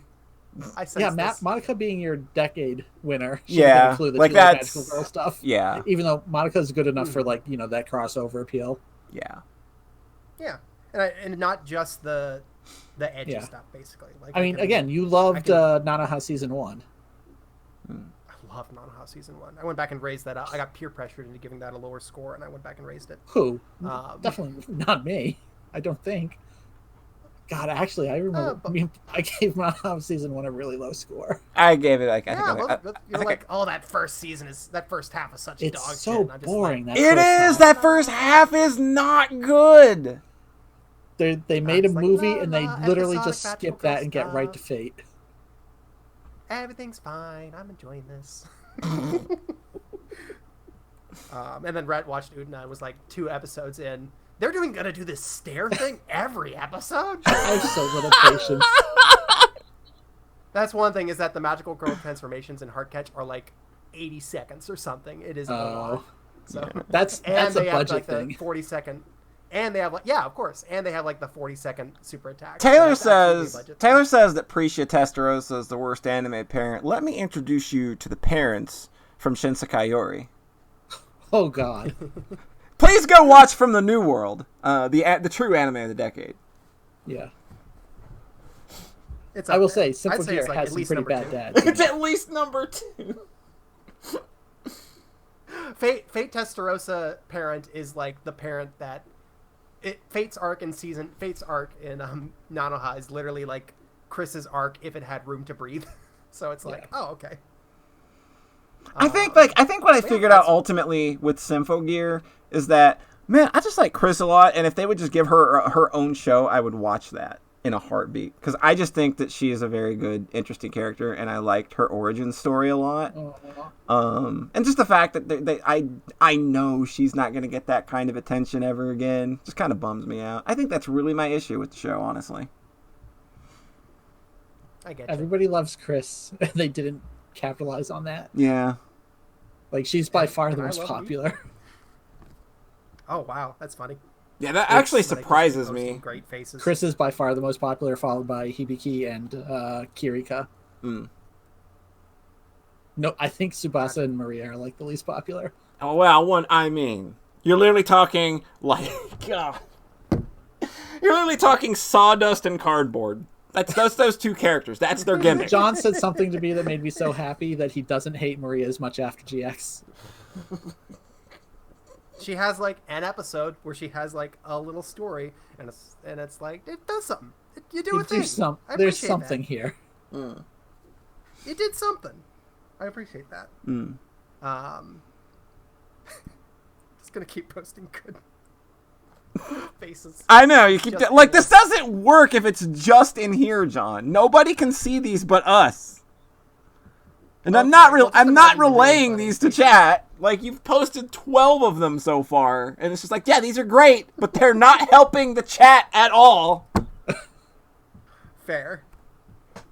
All right. So that's my magical girl. Nice. Hour. Hopefully, maybe we'll return. Good. I like magical girls are way better than mechs, obviously. Of course. Polly, Yo! what have you been up to? No magical girls. None. Was None. there no, anything? I mean, okay, we finished. forget if there was anything. We played through the next answer arc for Higurashi. We did Tsumi Horoboshi, which is Renegade.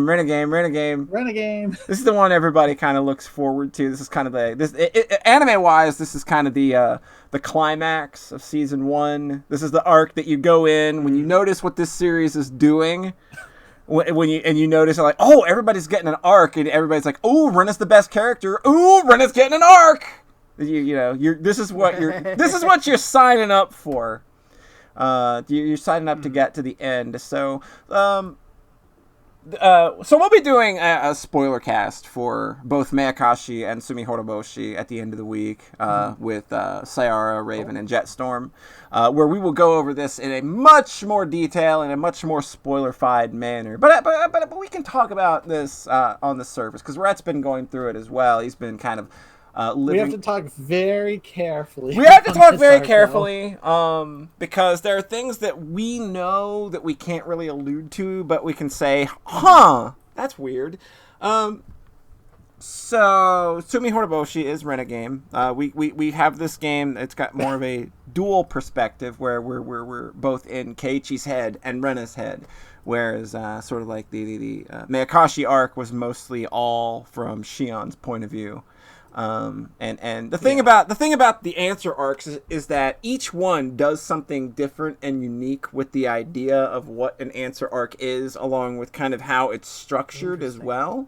So, like, with Miyakashi, it's the most direct answer to another one of the arcs. Like, it's literally Watanagashi from the other character's point of view.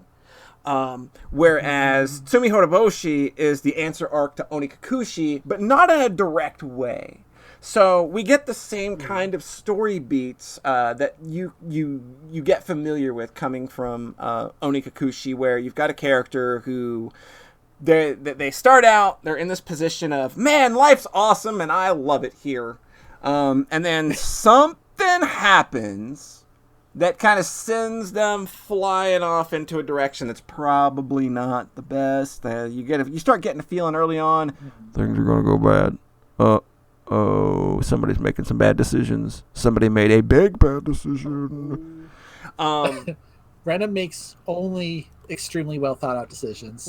She's very analytical and Rena is like the reason that it's fun is because that like we establish throughout the course of this story that Rena is really smart and logical. Mm-hmm. She's very good at putting things together and like that's especially like in things like Watanagashi where she literally is just like so close to 100% solving it. She gets close, but she doesn't get all the minor details. There's one minor detail that she didn't get. So they establish her as this really smart, logical, level-headed character who's now being thrown into this very kind of scary world of paranoia and the kind of stuff that, you know, this series does. These characters are going to end up in a real bad mental place, and we, of course, find out a lot about her past, which is, again, like all of these characters have got some baggage, Rena's is, of course, very grounded. Does. Like hers is very grounded. It's grounded in divorce. It's very, very. It's rough if you've been through that, or if you know people that have gone through that. Because again, much like Tatari Goroshi, which dealt with child abuse, it's coming from somebody that really understands, whether through experience or just being able to be empathetic to that situation. So Ryukishi has always been really smart about writing about things like this, especially in this series. He's proven to handle this stuff with a real delicate hand in presenting it and it not being exploitative. So you get a lot of the harsh stuff that she comes from, and So the cool thing about this though is like they're like I said, each answer arc has its own little gimmick, and when you do the first perspective shift to Rena, her text is pink. And it's like, oh, that's cute. Like we haven't done that before. That's interesting. And is it pink right at the very start? Yeah, it's pink right at the start. Like right the first time, like when they're doing the dessert festa and like they make the quick shift to her. Right. It's been Keiichi the whole time. Yeah, yeah. You start out the arc as Keiichi, and then they make the jump to Rena's head, and like the text is all pink, and it's like, oh, that's cute.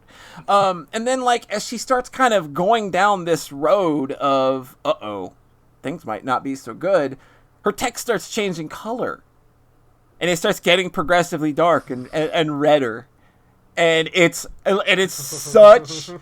such a cool little thing that only a visual novel can do. Yeah. Where they're really expressing like just how far gone she is by like the color of her text.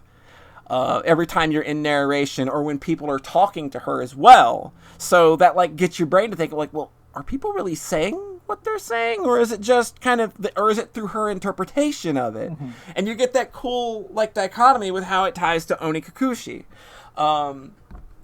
And just all in all, another bang up job. Like this one has an iconic climax that they knocked out. I remember little bits and pieces, and I'm really excited to see how that goes from that perspective. Yeah, in visual novel form with more build up. Oh yeah, this dramatically more build up. Like watching this arc, and I'm not even that close to the end. I've got probably did like a 3-hour episode and a 4-hour episode.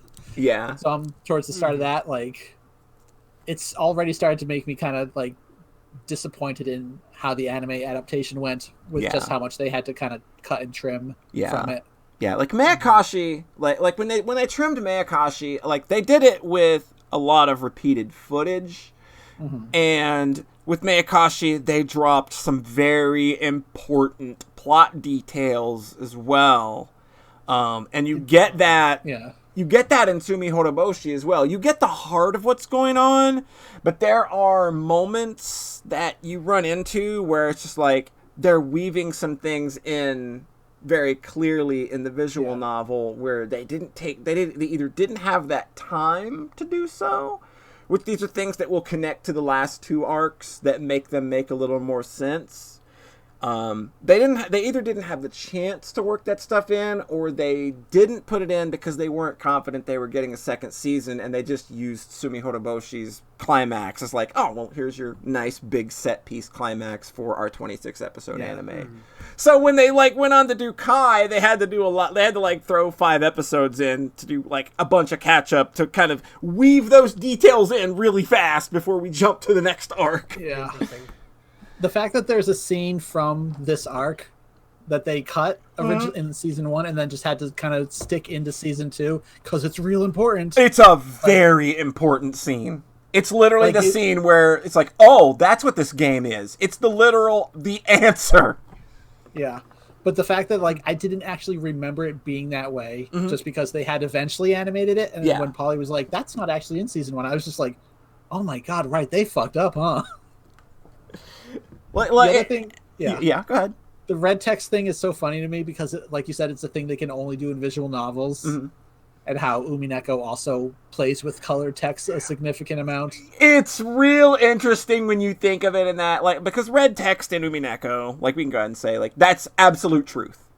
Yeah. Like when somebody speaks in red, they can only use red text for truth. So it's funny when Rena's text starts going red, and you have that knowledge from Umineko where she's spouting off some real insane bullshit. Because the whole meme for Umineko was say it in red, to prove it's true. Yeah. But then when Umineko got an anime, the red text was so important that they had to try and adapt that. Yeah. And it was pretty goofy. Yeah. It was pretty dumb. I think it just appeared in words behind them when they talked. Like it was like this CG kind of text appearing behind characters and whooshing in and out of the scene. It was look. You can't make a series like you can't make Umineko work in an anime format. You just can't. So in Higurashi, where it's not like critical to the story, but it's something you just could not get across without the visual novel medium. Where I think Miyakashi also suffered from just not being in Shion's head the entire time as deeply. Because they just 100% cut all of her internal narration. And like Shion's internal narration is what makes Mayakashi what it is. It is the story. It's the story. It's a very losing that like I think that makes it just kind of like the worst of the first season. Like I always considered it the worst because it was just a lot of recycled footage anyway, because they just took Watanagashi footage and spliced it in to a few new scenes here and there to kind of make it work. And I understand that that's both budget and maybe we didn't think we were getting a second season, so maybe these bigger details don't matter. But when you read Mayakashi and you see how deep the stuff that Shion's going through goes, she gets so shortchanged in the anime. It's so bad. Like she is an amazing character, and you don't get that at all in the anime. Yeah, so I'm really loving like seeing things through Rena's head this time. Oh God, yeah. As she falls for these conspiracy theories, really hard. Oh man, she hook, line, and sinker, and it's just. Oh, it's the situation. Like she has no choice but to feel the way she does, and it's always justified and it makes sense. Yeah. Like even at its most absurd, it's like, okay, of course it's fucking aliens. Why not? You are you are so far out of your gourd at this point. You saying aliens doesn't even fucking register as a blip now. One other thing I wanted to mention real quick. Go ahead. The start of this arc hit me really hard because you mentioned how Rena's backstory stuff. Yeah. This was a 1-2 punch for me because it not only like kid going through divorce really affected me and, you know, related to her story, but then also the part where dad is bringing over a new girlfriend and you just fucking hate them. Yeah. And they hate you and you're just kind of like playing nice, but you know you hate each other. Yeah. That also really related to it. And I was just like, oh man, this is the worst. I hate this. Yeah. Yeah. Like I've always liked Rena as a character already, like just because, you know, just felt a connection to her for some reason. And like again, this is a situation where it's just like the visual novel just made me love her even more. Oh, best girl. And with Shion, like I feel like I got to know another character so much more, and it's like she shot so far up the ranks for me. I always loved Shion, but that's because I'm an awful person. Yeah, you're an awful person. Right. That's hey, high five. We're in this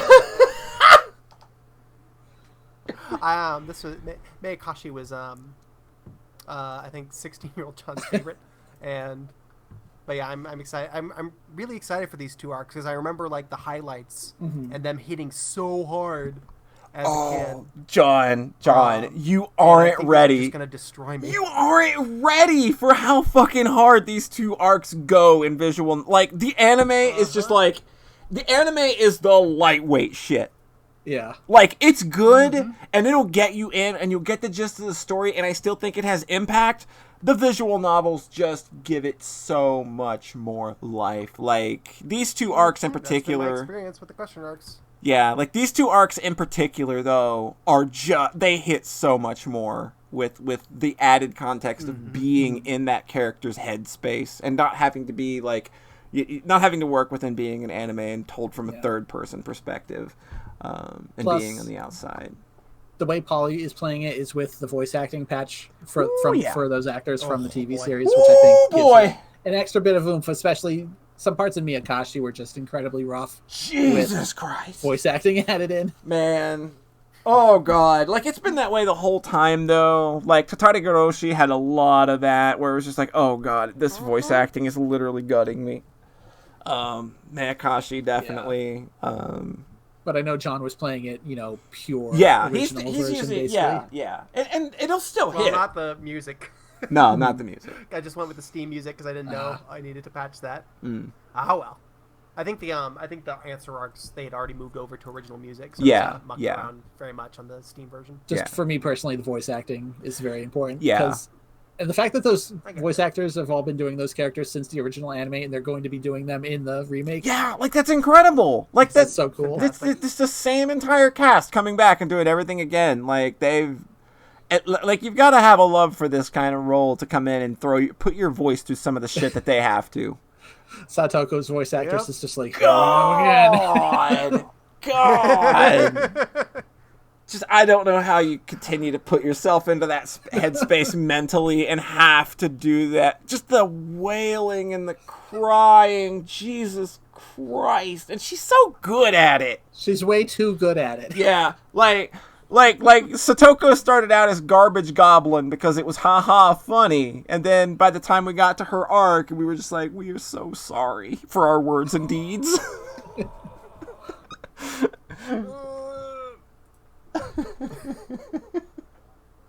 I'm so excited to play more of this. You I just needed a break, and now I'm just plowed through those first. Yeah, you like Miyakashi is going to be your shit. You're going to be coming buckets the whole time.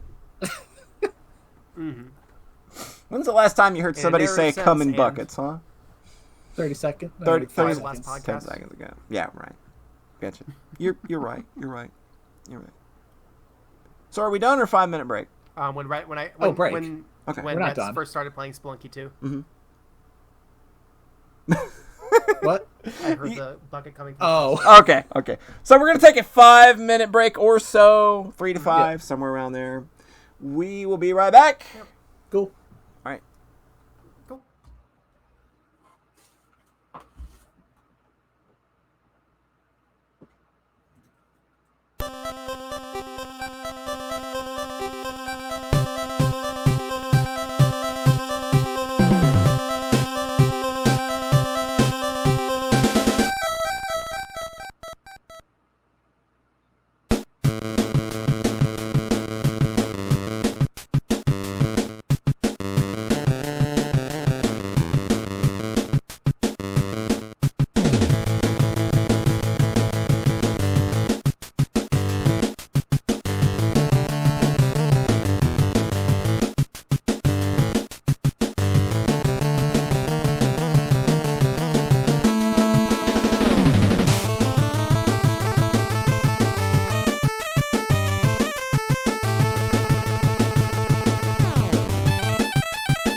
Hello? Hello?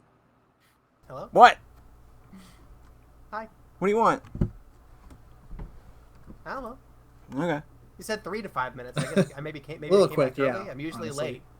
late. No, I was Usually just. late, so I was ever like- been the first back. Yeah, I was just, back. So I was just. I mean, waiting. Polly doesn't use the bathroom, so Yeah, she just waits for us. here you go. Oh, I went to the bathroom and I finished, and I probably came back early. You went to the bathroom and you finished. Wow, man of many you go. talents. I'll let Shion talk. That'll do it. That'll do it. I'd go to the murder basement with Give you, Shion. like, Why 2 not? Minutes. I can give you all 2 God. minutes for 2. I love You're Miyakashi, too but worn out. Keiichi's so stupid. Why would you do that? So anyways, we're pretty sure you killed these 2 people. I'll go hang out with you alone. Yeah, this is the smart idea. This is the good In the play. murder- I watched the original show and I saw him and he said yes, and I was like, of course you gotta. You Yeah. didn't give her the toy. You need to be nice. Yeah, you owe this to her, basically.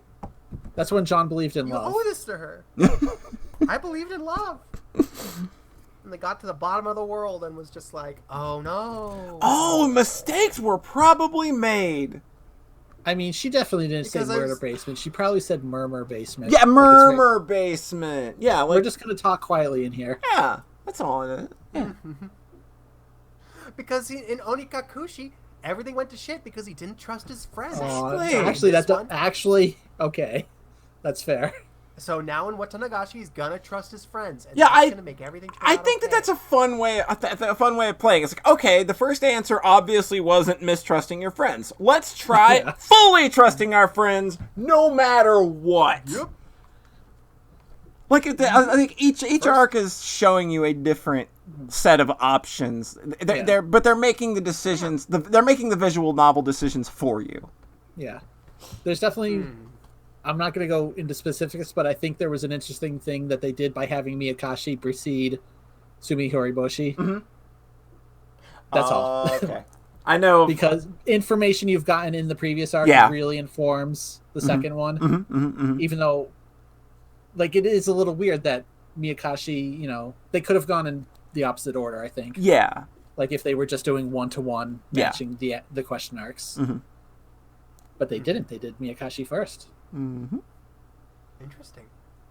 It's good stuff. Yeah. It's really, man, this series is a lot smarter than you realize until you read the visual novels, and then there's just some really smart ways that Ryukishi plays with deception and leading you down one way that might be the right path, but also saying, what if that's totally crazy too? It's just this non-stop mental game. Yeah, it's real good.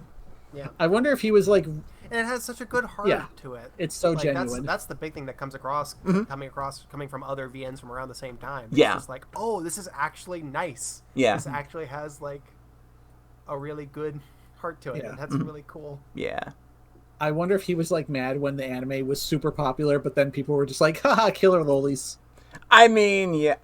As I think anybody who kind of puts in, I obviously can't speak for Yeah. him, but I can say that if somebody reduced something, like when my site gets reduced to that Final Fantasy article site, like I understand why that would make people angry, because Higurashi is obviously it's obviously also trying to impart something onto the reader. But it's using its violence as a means to sort of get there and to show you what not to do. So yeah, like I think I think that there's a part where it's okay to enjoy Higurashi for that stuff, because I think that the violence is fun. It can be. I think there's nothing wrong with reveling in that. Yeah. But you can, but like, I don't know how you could watch and enjoy it only as that, since it's not really a whole bunch of it. Yeah. Yeah, I think I went to Higurashi like not long after Elfen Lied, and like that's a God. stark contrast. That's yeah. Hey, how do we feel And, about like, how do we these feel about fans- Elfen Lied these days? Because I know that like I haven't revisited it. it's got a positive review on my website. Oh boy. Let's just not touch that. No, let's touch it. Let's touch it. I want to talk about it. I think it's good. It's fun. Like, look, I ain't got nothing else to talk about this episode, so why not?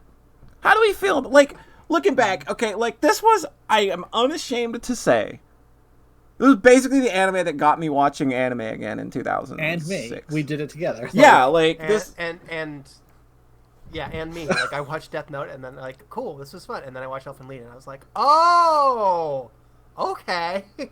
like the very first I thing didn't know that you you could do get, this. like the very, like that opening scene of the murder rampage, that's iconic. I'm sorry, like that. The rest of that show, but most of the rest of that show could be complete dog shit. But that opening scene to me is one of my favorite things animated. It's just really well done. It's ugly. It's violent. It's put together in a way that's meant to be imposing and to make a fucking point right off the bat. It's so good. It's so good. And then there's the other moment in that series, which is only in the fucking OVA. See, that's honestly, this is my biggest issue with the show. Yeah. Is putting the kind of emotional core of the show in the fucking side episode. Yeah, like why she is doing everything she's doing and why she is approaching it the way she is doing it is because she made a promise to somebody to just whittle everything away from their world one by one and never touch them. Because she stops right in front of the dude. In that opening fucking rampage she goes on, she stops right in front of him. Yeah. After killing 45 people. And like his secretary, I think. And his really personal secretary right in front of him. That She stops right in front of this motherfucker. That's such a rough moment because it's like... It's so good. That's such a rough moment because it's like, oh, they introduce like a cute, endearingly clumsy character. Oh, yeah, and yeah. Like, oh, okay. And you think that that's going to be... Oh, no, she just gets her head twisted off like a little... she gets her head popped like a fucking pimple. And she does it right in front of the dude and just stares him down. She could take him out at any moment, and you're just like, what the fuck is going on? Like, why not take the shot? And then you get the entire emotional core in this episode that is just buried. Like, I don't even think it's on the US DVDs at all. It's not. That's why I was like so mad. Like, it was like I can't buy part of the show. Yeah, like especially it's like when that episode is so important because it's like the reveal of yeah, why like this all happened. They tortured her for years, and she just makes the promise to take everything away from him that he's ever loved and leave him alive. And like that needed to be in the show, but instead you get the really crappy new stuff, and it's awful. All the harem bullshit. The harem bullshit, the weird cousin love thing. Just God, please. I know. There's so much of that show that I would leave on the cutting room floor. And this would be a 5-episode series by the time we got done with it. And it's like that's already a show that cut a ton of like fetish stuff from the Thank manga. God! Hey, me and John read that. Oops, unfortunately. Boy, there's a lot of pee in that manga. So it's like there's a cool core revenge story there. Yeah. Surrounded by a lot of bullshit. Yeah. Like I would be scared to revisit it just because I'm significantly more sensitive to that kind of stuff. And now. like the opening is incredible. Like the OP, like that opening theme, scene and the opening animation, that goes with it. It set like. It tries to get across all of that emotion that you're supposed to be getting from the show when, like, probably 65 to 70% of the show, the character is not like that. Got it. I forgot about that. That's pretty big, too. Yeah. Like, most of the show, she is just kind of turned into this helpless anime damsel who's the most dangerous person in the world, basically, but... Yeah, it's just... Oh, there's like the showdown in the junkyard, a couple episodes in. Yeah. There's some good shit in there, at least. There's good, like, look, me and Rhett made Elfen Lied AMVs? Anime AMVs back in the day. Oh, not Elvis, AMVs. We can just say this is a show we watched like 15 years ago. It's fine now. We watched it 15 years ago. I reviewed it probably 10 years ago on the site when we kicked off the anime portion of the site. I revisited it. You watched it 15 years ago. You were my age. Yeah, there you go. John, you would still... So John can watch it and still be into it. Mm-hmm. I mean, I do remember visiting it once And I was like, okay, I see what I saw in this, but then maybe the boring stuff was worse than I remembered. Yeah. Mm-hmm. But there's a core gem in there that I still like, I think. Yeah. Y'all got into Elfen Lied at 25-26, and I got into Type Moonshine at 25-26. Those can be our shames. There you go. So sorry for that. So sorry for the little diversion. Sorry for the little diversion, but it felt like No, you know what? not a problem. I have very little left too. There you go. All right, well then, Rhett, Hello. you spelunking over there? I did something besides splunking amazingly. You did something other than spelunking. What could Did it a little possibly bit have more. been? So there are times, actually, deciding how I want to frame this. So when I bought this game, Oh, you jacked off a lot. I did that too, but Okay. that was this weekend mostly. But that's okay. A couple weeks ago, there was a game I purchased, and I was like, oh, that'll be the great, perfect follow-up to when I finished Tokyo Mirage Sessions. And then that didn't happen. And then this game shows up in the mail, and I go, oh, fuck. I bought Super Mario 3D All-Stars Oh. like 2 days after Spelunky 2 came out. And I was like, oh, oops. Oh. Don't care about You this fucking right fell now. For it. They They got got me. They got you. They huh? fucking, oh my god, that's fucking stupid limited release thing. Yeah. Got everybody to buy that's some dog physical, shit. This is thinking, oh, it'll be rare someday. It'll be rare someday. Now, it was like the #1 seller in the UK. Yeah. It's like, this game's not going to be rare someday. no. Oh. I kind of look for them to pull back on this bullshit too. Like it's gotten such a bad fucking, like it's got such bad press. I don't see how. I mean, you want to talk about bad press. I'll get to the PS5 later. Okay. Oh boy. Oh man. But anyways. I know some stuff about that. But go ahead. Go ahead. So, I was like, well, I got Mario's now, Mhm. but I've also got Spelunky 2. Right. And then there were just a couple evenings where Spelunky 2 made me so mad that I was like, I need something else. Hmm. So I popped in Mario 64. Oh, okay. And Okay. that game's really good. That game holds amazingly, right? I replayed that game a couple years ago and I had a good Nice. time. I did too. I really liked it too. My first hour with it was a little rough because I was like, oh my god, what Yeah. the fuck is this camera? Yeah, the camera. Like, I'm surprised they didn't make any. They didn't do any kind of work to this other than like upgrading the UI elements a bit, higher res textures. I think like they added some polygons to Yeah. the models, maybe. I don't even know if they added polygons to the models. They definitely improved textures. That's Right. the one Yeah, the thing textures are that cleaner. Textures are way cleaner. They're still not even like great, but they're probably original source assets that Oh, they had yeah, from yeah. 96. Yeah. Like Mario's mustache is cleaner now, or like some of the decals in like the Boo area are Mhm. much better. Like that stuff jumps out a little bit to me, but I think it's all tastefully done so that it doesn't feel like a fan mod. Right. Because someone who was like, "Oh, check this out! It's Super Mario PC in 60 FPS with all new textures," and it just doesn't look right. There's something odd. Like, I think it's an impressive achievement. Yeah, I think that it's just kind of it just rubs. It doesn't rub me the wrong way. It's just maybe too uncanny valley or something. I don't Yeah. know. just how they make it look like Wind Waker, basically, where everything is just super garish, bright, and shiny, and like smoothed over. And I think Nintendo has done the right thing here by just presenting the game as it was, basically as you remember it. Yeah. While actually touching it up a little bit, like even just putting it in higher resolution does a ton of the heavy lifting. Yeah. Because I was looking up. I pretty much would want it to be as much a straight emulation as Yeah, possible, 'cause- so that it's not a lot is good. It's just pretty much straight up. A few textures are better.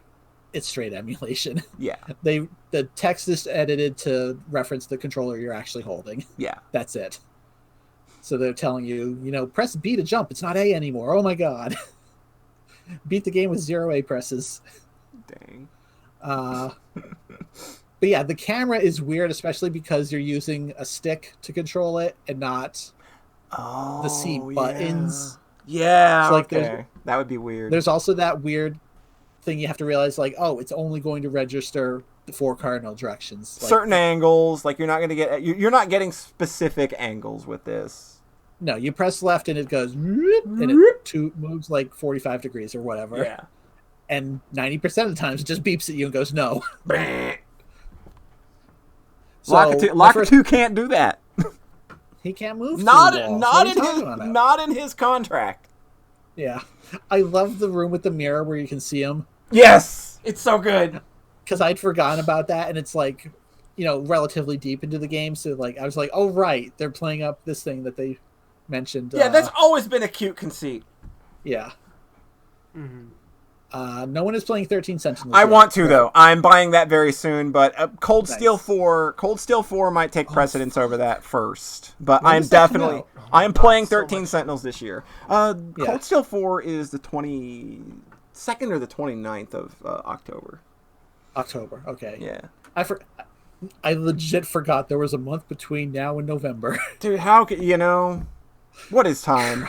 What is time, Rhett? What is time? I don't know. Anyways, so the camera in Mario 64 does not hold up, No. which fair because they invented that thing. Yeah, like it. You have to expect it to be what it is. The movement though.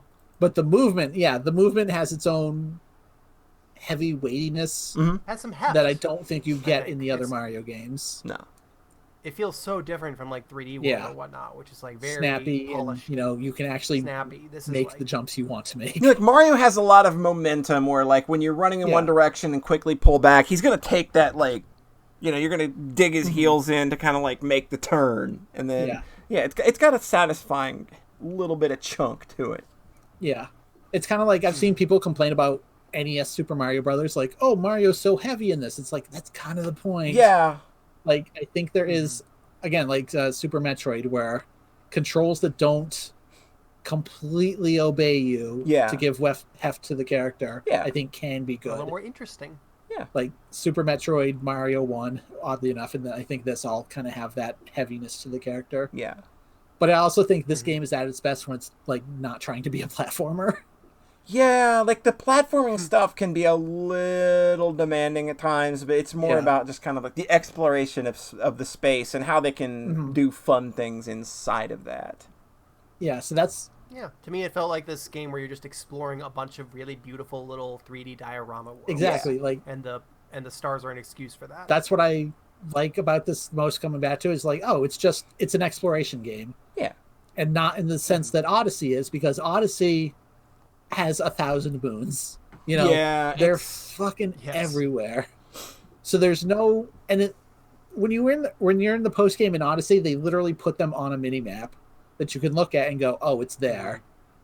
You have to And like that do a little futzing around in Super Mario 64. Like it actually comes from an area of games where it's just like you had to figure it out. Like you get the hint, and they don't even do a zoom in to show you where the star is. Like they don't even do a zoom in like they do in Sunshine and Galaxy. Yeah, like it's Or at just least like Sunshine. it's like here's a little hint at what to do. They'll usually point you in the right direction, and then you just got to figure out how to get there. And I they're don't think they... And some of them are just like little mini goals, like make the fucking Bowser slide puzzle. Just run over some tiles for a bit.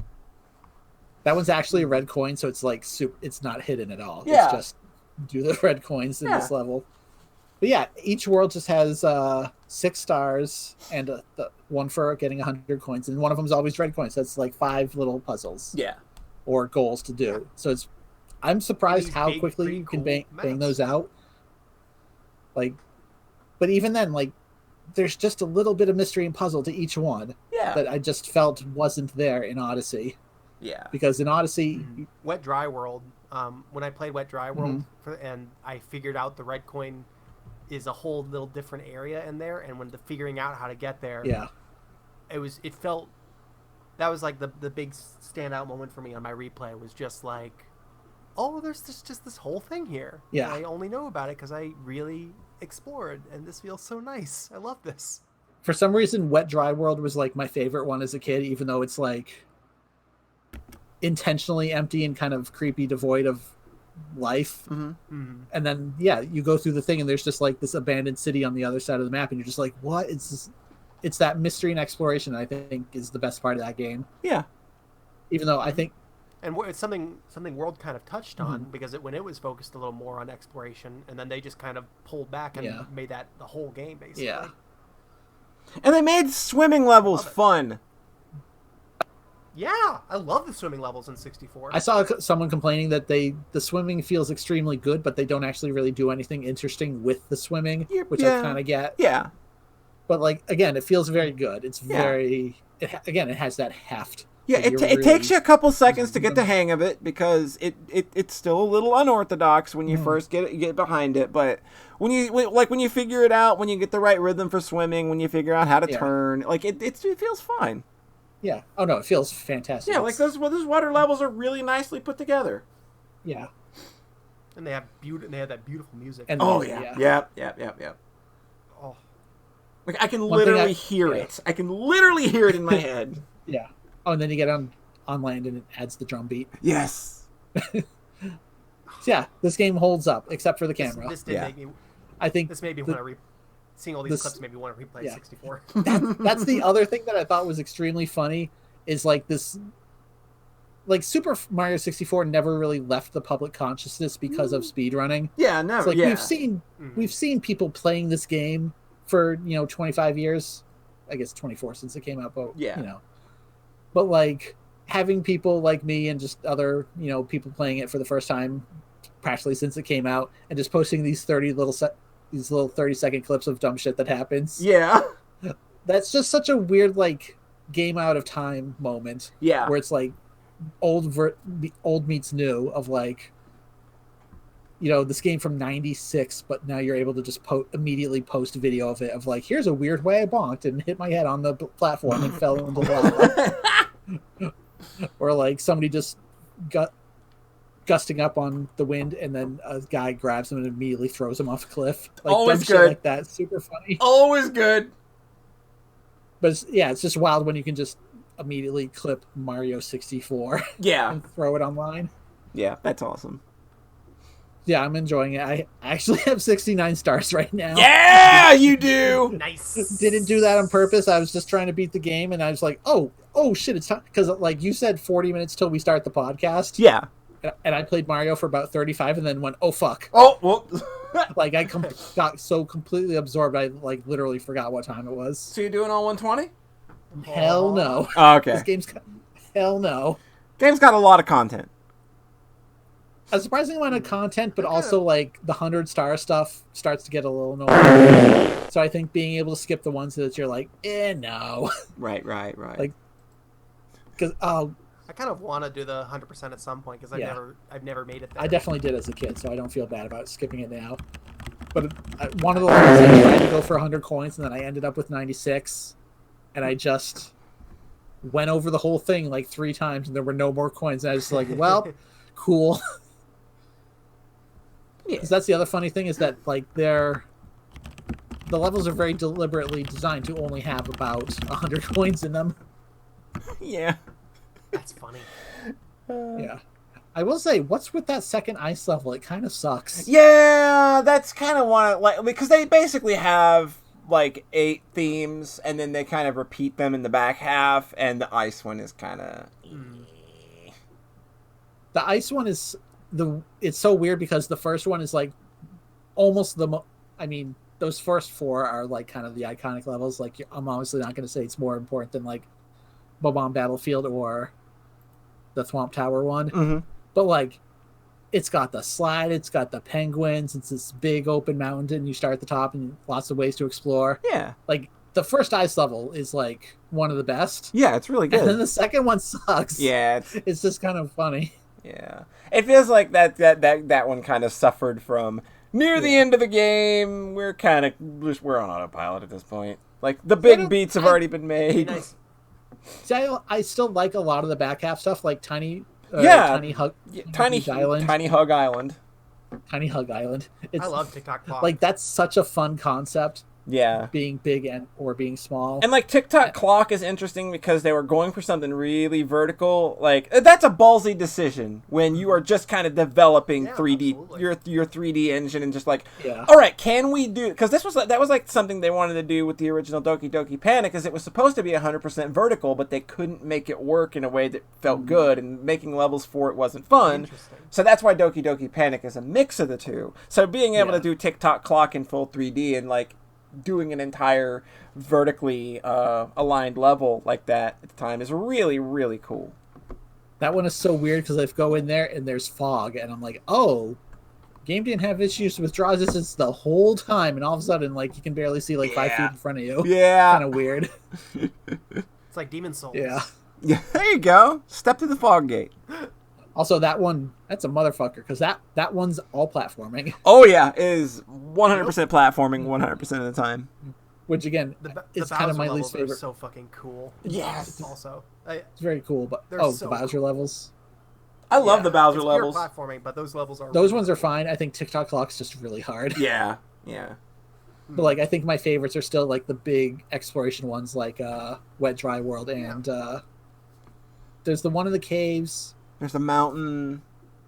I love the first water level. I love the Boo Castle. Boo Castle, yes. So much. Yeah. Hazy Maze Cave, I think, is Hazy the one. Maze Cave. Hazy Maze Cave can be a bit of a bitch too. Half an A-press. What was that, John? Half an A-press. I said half an A-press. Oh God. No, that I legit love that level though, because it's like it gives you a map on like every little area. Yeah. Because they're so afraid that you're gonna get lost. Yeah. But then I actually ended up using the map to find the last coin. Oh, that's Because cool. you go through the little maze that's like has the gas in it. Yeah. So I'm like, okay, I need to do a north exit, a little bit left of the other exit I already did, and I go there, and there's a little bit of like moss on the wall, and I'm like, I think if I back jump, oh, there's a hole up there, so I found it like with the help of the map, because the way the camera is positioned is so that you don't see it until you jump. Right. So you have to know to jump right there. I thought that was really cool. Also, I had forgotten where you actually got the metal cap. Oh, it's in that level. Yeah.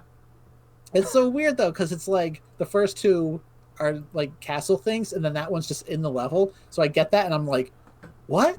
Like I was legit shocked. I have a fun anecdote about the metal cap. Back around the time when the N64 first came out, they had one on display at Blockbuster Video, and we went in there. I was gonna like look to rent a game at some point or some time, and I remember my mom walking up to the kiosk and kind of looking at. She knew what Mario was. She had a Game Boy. Yeah. She played Tetris and stuff.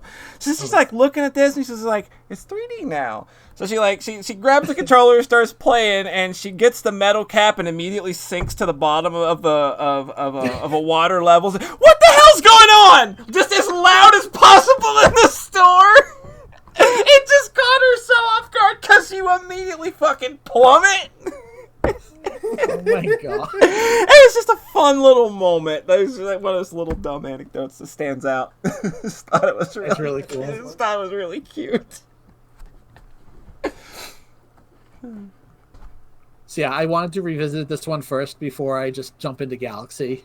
Whoa, no, you can't just jump the Galaxy, Brett. You gotta play the good. The one everybody keeps telling me is so good.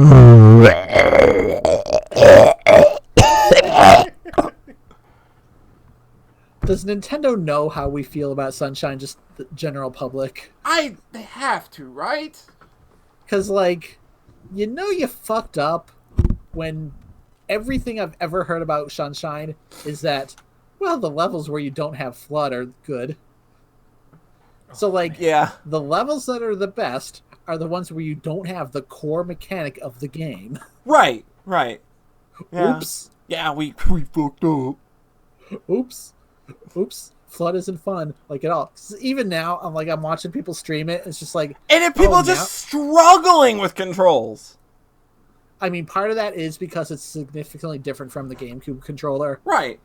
Because the GameCube controller had the pressure-sensitive triggers. Right. So that's just on 2 buttons now. Oh, right. So, like, there's 1 button for spray and 1 for hold and spray or something like that. I haven't played since. I don't like that at all. Yeah, so I'm not going to begrudge people fucking with the controls because it's...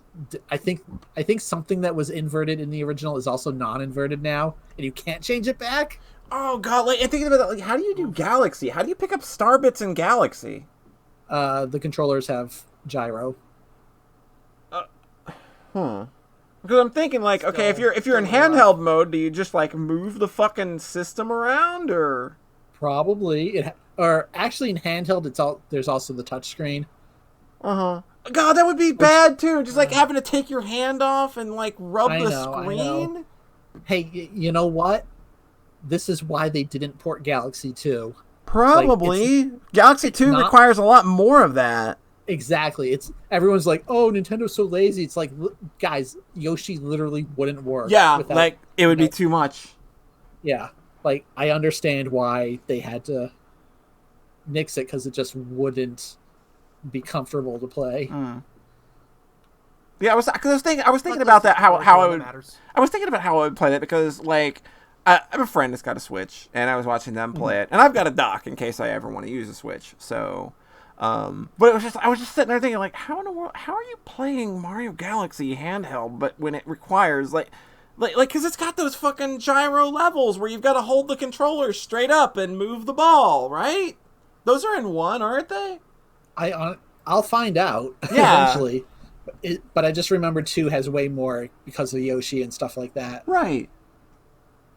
I mean, they found a way somehow.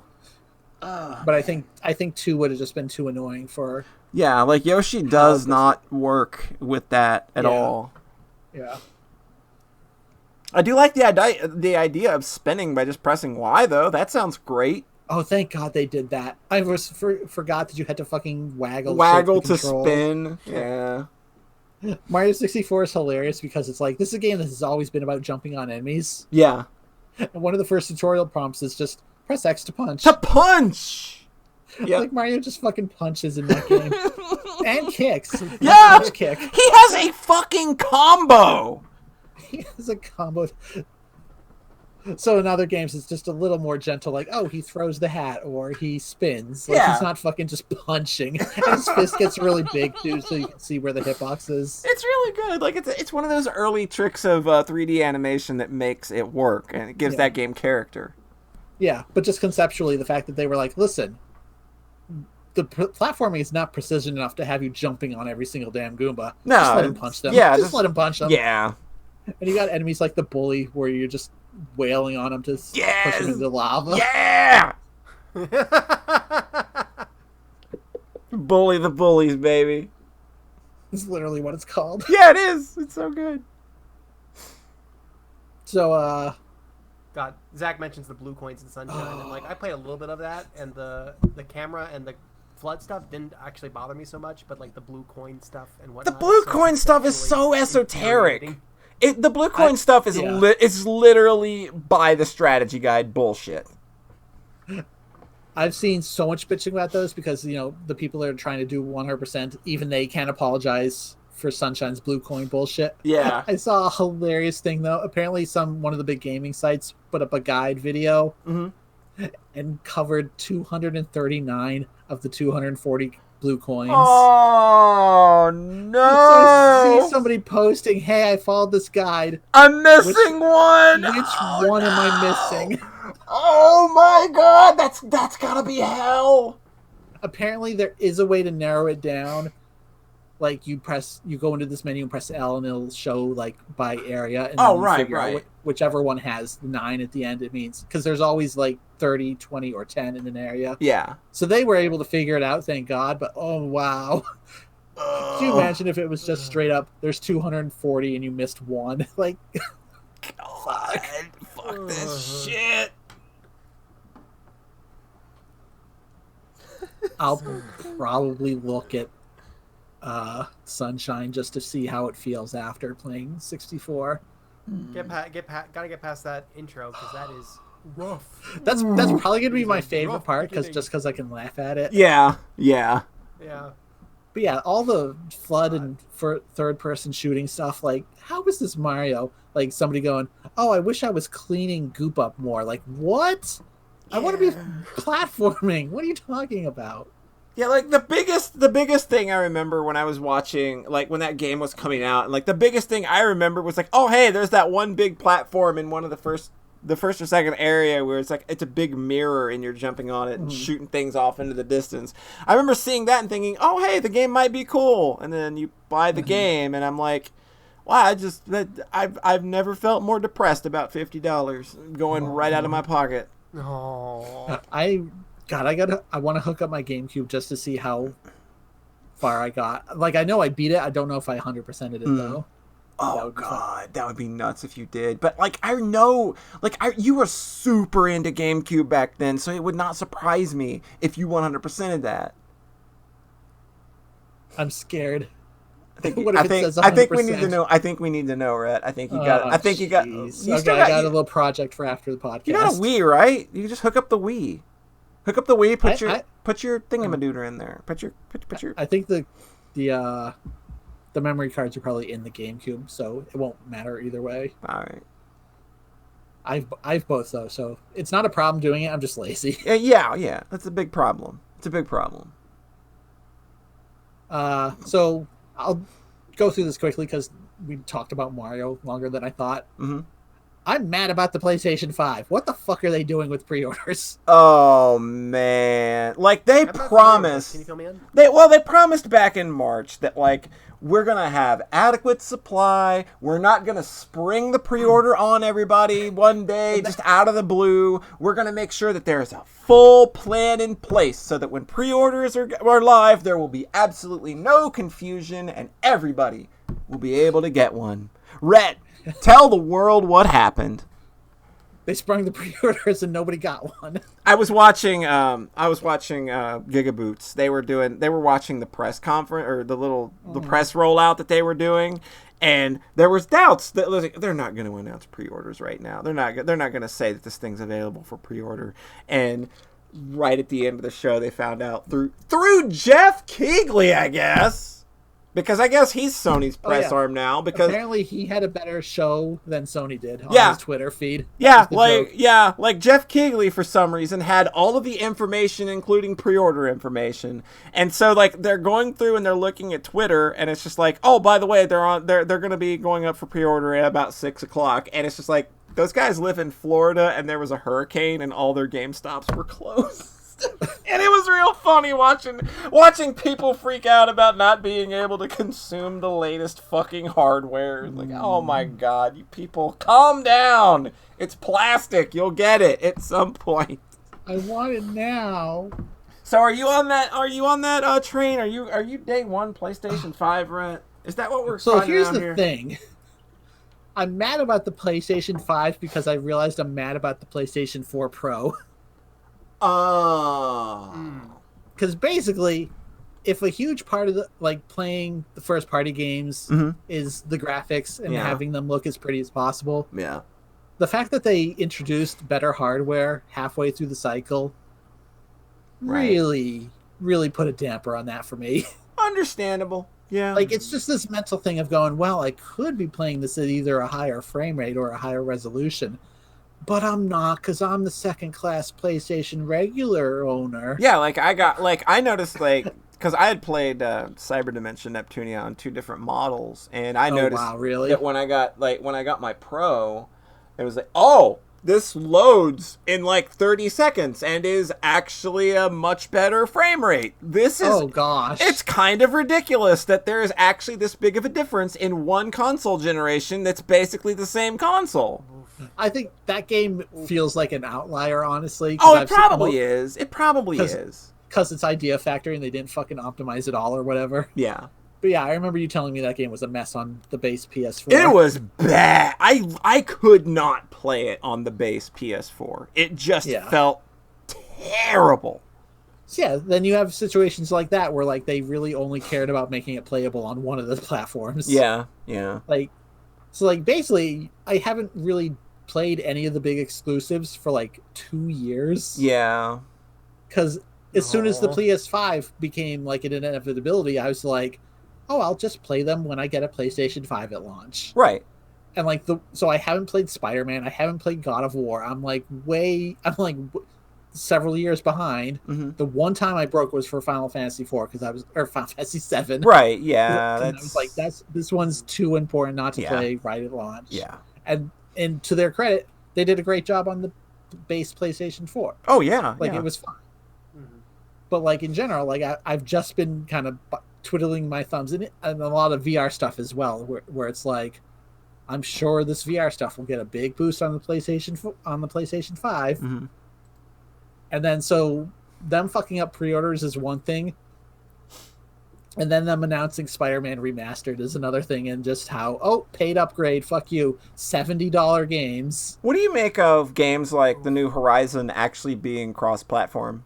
Because suddenly, I think that suddenly the value of that game and the value of your system, of that being a system exclusive, really kind of plummets when the entire point of the new hardware is like no loading, like all of ray tracing, all of these big features, but obviously that game was developed with PS4 as its lead platform, so it's kind of just like you've got like a Phantasy Star Universe situation where you had the PS2 version holding every other version back. So it's just like what do you make of a situation like that now that they're like more of these games are actually cross-platform than originally kind of It's thought. definitely weird that they really dropped that in the new Spider-Man being cross-platform. Like people are not thrilled about that. Yeah. I mean, I didn't really consider it with Horizon. Mm-hmm. I don't know. I'm not particularly mad about that because they've still got 100 million of those systems out there. Yeah, like I'm fine. Like it doesn't like I have no horse in this race. Fade out over time. Yeah. Yeah. Like obviously they're gonna. I think that obviously they still have to continue supporting the PS4 to some degree because the install base is ridiculous. Yeah.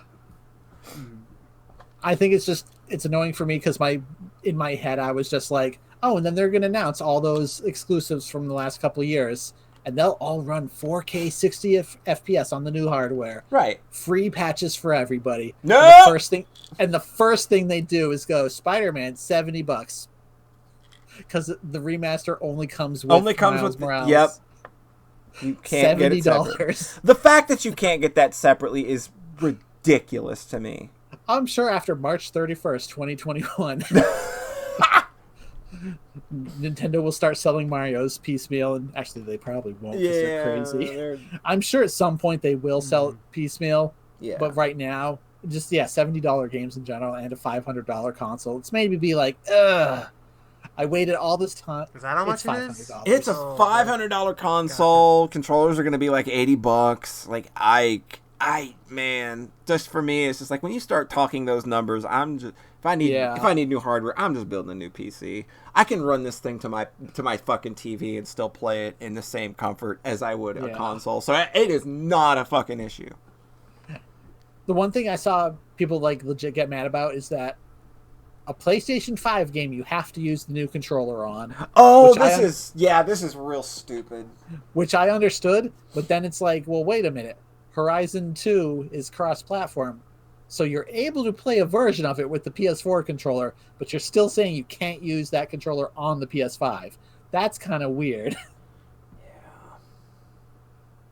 It's because those controllers are going to be real expensive. Oh apparently. Yeah. They don't want the fucking Pro controller for Switch is already like $70. Yeah, it's like that like the console stuff is just getting too ridiculous for like I can't see paying that kind of money and locking yourself into this monolithic like company with like their limited store, their limited policies, very actively limiting who gets what exposure, what can be released on their console. I can't see tying myself to that shit anymore. I just don't get the point. If I miss out on some good exclusive, I think I'm still in a better decision. I still think I'm in a better position. I mean, what if Cold Steel wasn't coming to PC? That would be a problem, but I do have friends that have consoles that I could probably borrow. What if you can't bum off local friends? Then I'm just saying. Then I'm gonna go talk to my friend in New Hampshire and say, "Listen, I'll give you $300 to let me borrow your console for a few weeks." That makes no sense that you just buy the console at that point. I mean, my thing is that I bought a PS4 like 2 or 3 years after the console generation started. I bought a Switch like at least a year after that generation started. Right. I'm just going to be like, hey, maybe in 3 years this will be cheaper and there'll be like... I know. Early adopters... good games that I really like. Early adopters always get fucked, but it feels like a little more egregious this time. Just because there was that whole thing with Control Ultimate Edition being a paid upgrade. Oh, yeah. How if you had the original game... you couldn't get the new PS5 edition unless you bought the whole game again. Yep. So Sony saw that backlash and went, us too. Yeah.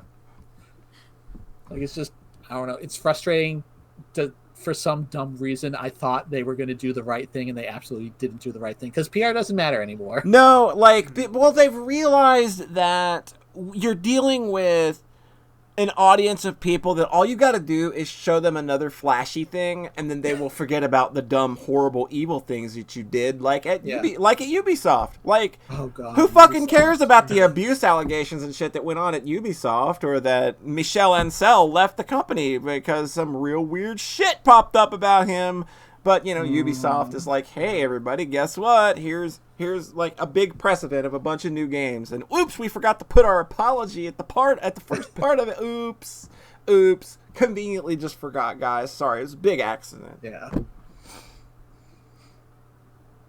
So, yeah, I feel like... Yeah.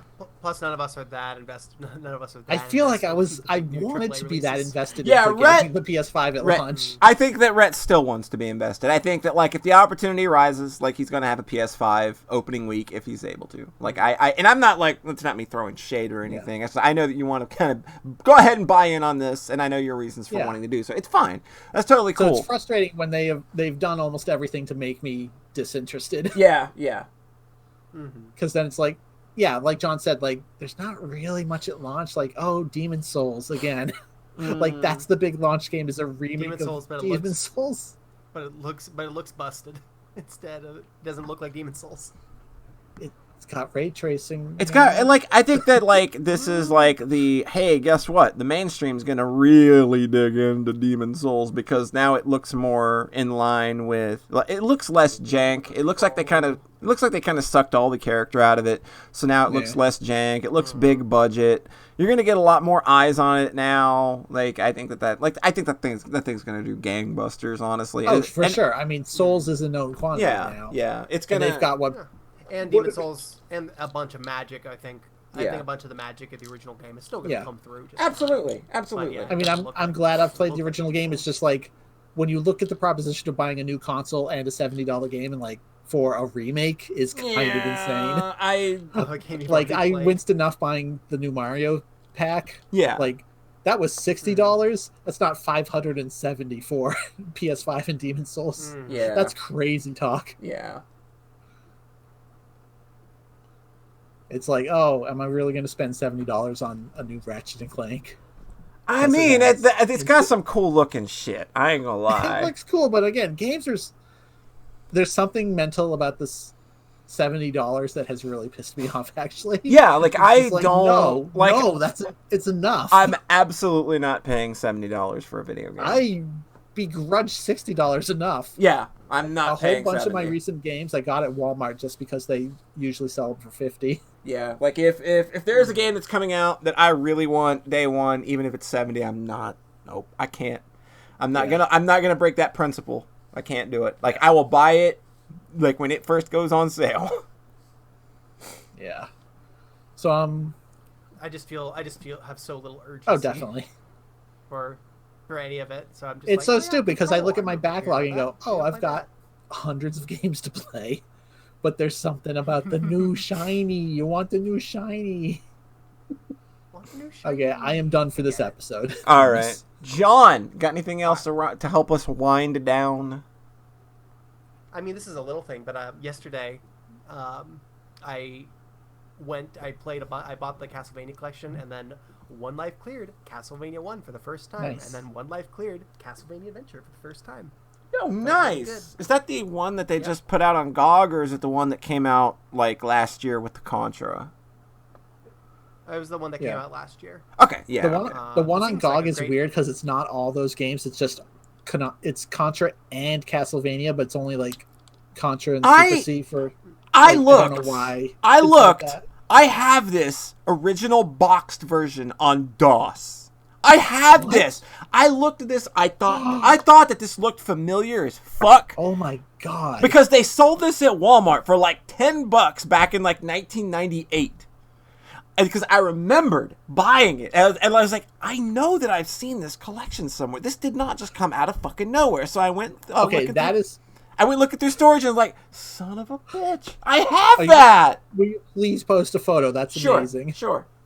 Because I was like, why in the world did they just port those when they literally just did other ports of those same games last year? Yeah, but I don't know. Explains everything. Yeah, it's just a weird GOG thing, I guess. GOG is because people are realizing like those ports of Metal Gear Solid 1 and 2 are just actual old 90s. Yeah, like those original those PC games. Ports were kind of bad.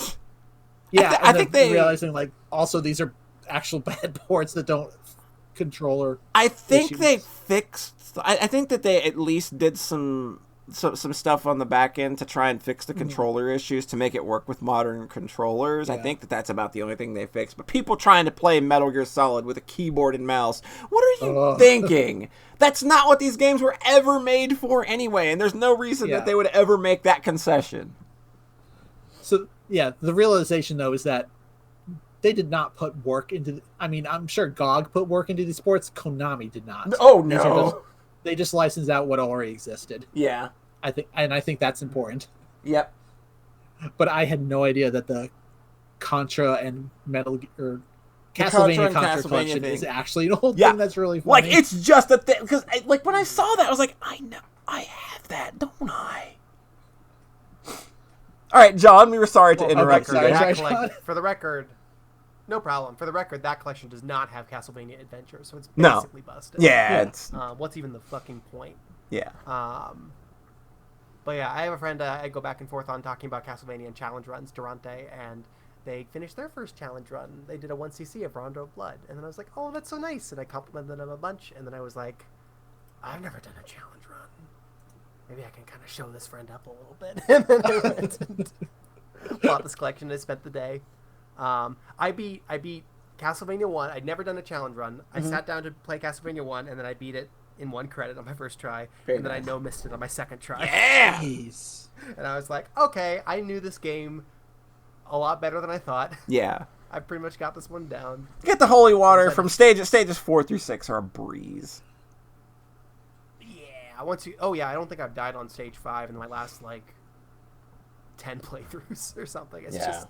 I can beat death, and then I've just got the patterns for that, all the enemies just down. Yeah. For stage 4, I had never processed how to stun lock the stage 4 boss with holy water, and I just dropped a save there on my first run through, so I could go back to it after I finished, and then I fought him a couple times, and then here's how you stun lock them. Yeah, it's just like one holy water, whip, one holy water, whip, one holy water, Yeah, you gotta whip to keep Igor. Yeah. Otherwise it's 2 entity fight.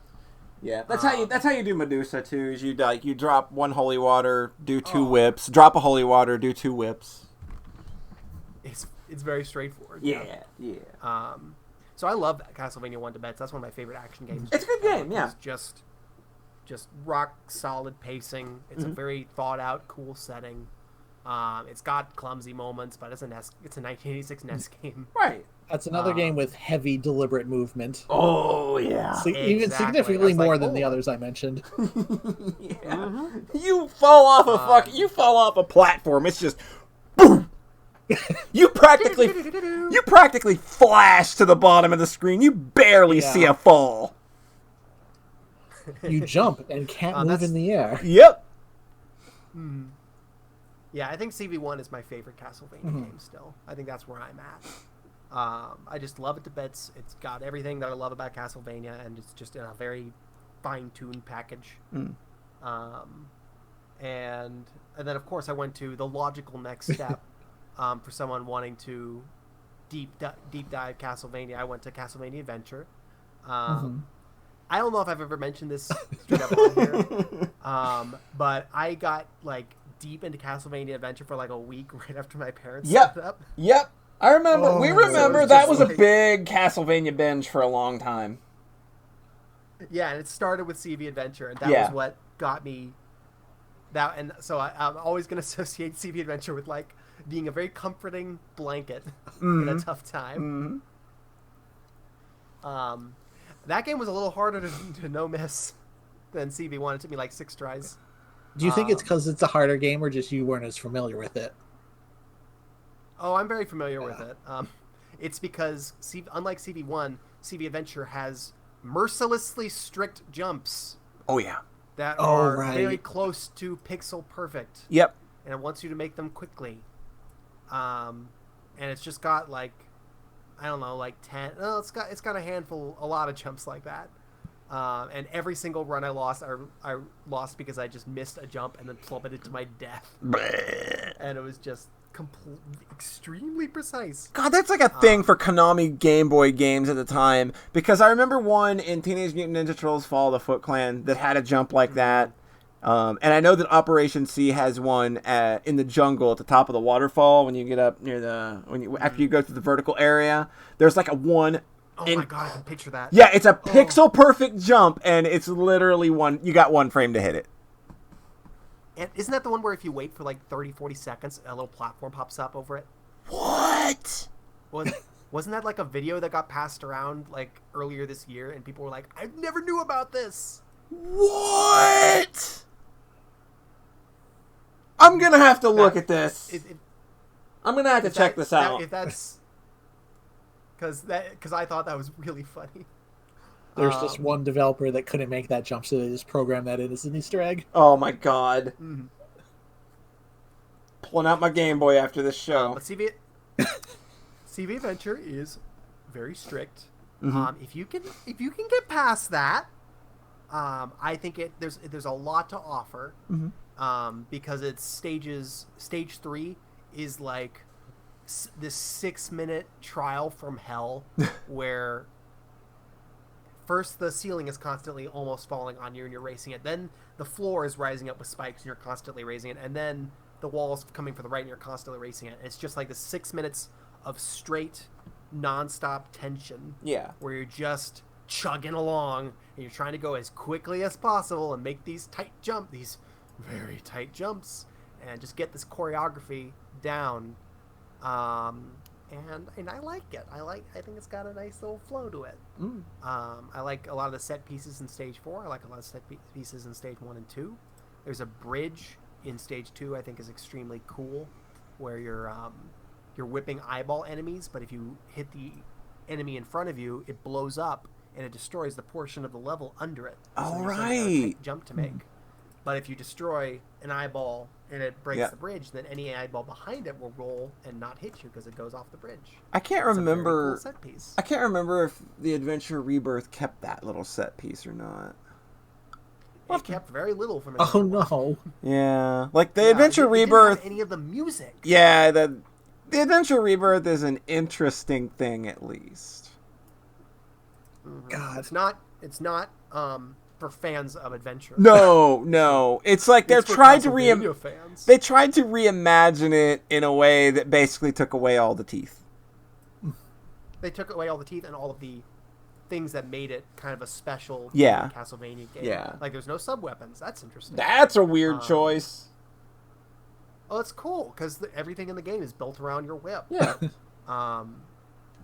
So it's not like a bad omission, and it's sort of nice because you're playing Castlevania Adventure after playing Castlevania 1. It's like, oh, every candle I hit, whatever I get, it's going to be something good. I don't have to worry about losing my cross or my holy water. But I like that game enough to beat it in one life. So I think I think there's probably something special about it. That's good. I have not given like CV3 or the 16-bit ones the same attention. Mm-hmm. I've been playing a bunch of Bloodlines. I played a bunch of Bloodlines this morning. Bloodlines is real good. It's real good. It's considerably snappier. So I bought the collection because I tried playing Castlevania 1 on an emulator on my new computer, and the scrolling was just hitching. I was like, is this a Windows 10 thing? Because I tried playing Castlevania Chronicles on the same machine. What emulator? Kept hitching. What emulator? FCEU. Weird. I don't have any issues with that or BizHawk. I know. I mean, I can't imagine NES emulation being remotely taxing at this point. It's been like 20 years. I kept looking around with the settings. Yeah. And in both this game and so maybe it's just something with my new laptop I just need to figure out, because that shouldn't be happening. That should not be happening. No, not at all. It just kills it. I can't play it like that. No. So I bought the collection for that, and it ran completely smoothly. Nice. And then I played Castlevania Adventure, and it's this tiny Game Boy game blown up to a giant screen, and it's already a Game Boy game that runs like sub 20 frames per second. Yeah. And like it starts to chug like the second there's more than 2 sprites on the screen. Yuck. And so it's just like, I was just like watching it like, okay, this isn't emulation error. This is just the Castlevania Adventure experience. God. And I just kind of ate it. Was like, all right. The camera is just like, it just feels like it's agonizing and trying to push along as your character just like slogs through slime. It's got very early Game Boy energy. It's got some early Game Boy energy. It's tasty. Very Saga 1. Oh yeah. Yeah, it's delectable. So that's another, and then you go to Belmont's Revenge, and it's got a bunch of the same things, except it just runs silky smooth. Oh yeah, yeah. So, yeah, I love Belmont's Revenge. I think that's a very solid one too. Definitely a worthy follow-up to the excellence of Castlevania Adventure. So yeah, I really love Castlevania a lot. Cool. And yeah, I don't know if I'll keep up with that or if I'll go back to one of my many other media. Yeah. projects, but You've got a wealth of things that you can enjoy now that are all kind of open books at this point. So yeah, just keep them going. yeah. And that's it for me. Are those Castlevania Rebirth and Contra Rebirth? Are those just unavailable right now since the Wii Shop shut down? They're done. They're gone. God. I have them downloaded on my Wii, and I also have ROMs of them that play. Yeah, in, I guess yes, piracy saves everything, but like, I just wonder when those will get re-released as like a nostalgia collection. People thought that when the Contra and Castlevania collections were coming out last year that they would save those with that collection, but apparently they just they either couldn't get the rights or didn't care. Because they weren't developed internally by Konami, they were by M2. They were done by a company called M2. It's interesting to me when like everything that's like the original origins of a series gets backed up and like preserved and worshipped over. Yeah. Like how Nintendo just re-released Mario 64, and people are like, why not Mario 64 DS? Yeah. Because Nintendo probably doesn't give a shit about that. They don't give a shit, yeah. So it's just weird, like when stuff just kind of gets shuffled aside. Yeah, that's also true. Jetstorm4 points this out, is that M2 also did those collections for Konami. Oh, God. So the fact that the Rebirth games are not on them is really fucking weird. If anybody was going to care to throw them on. That's real fucking weird. I wonder if there's some weird... I wonder if there's some weird Nintendo bullshit where if it was published on that platform, they can't take it somewhere for some dumb reason or bullshit like that. I would hope not. Yeah, but it's just like, why would those not? That's so weird. The fact that they did those collections as well is a whole nother dimension to that story that's really weird. Yeah, like that's real. This is extra tragic. How's the supplemental stuff on that collection? Because the Contra supplemental stuff is incredible. Like they've got like design documents from like 1988 that show how like they gridded out all of the levels on graph paper first while programming them in and stuff. And like it's got a lot of really passionate interviews with series creator and director and stuff. And how's that stuff fare on the Castlevania collection? I haven't. I thought that was going to be the answer. Bad podcaster. Yep, sorry. I was just busy playing the games. I'll get to it.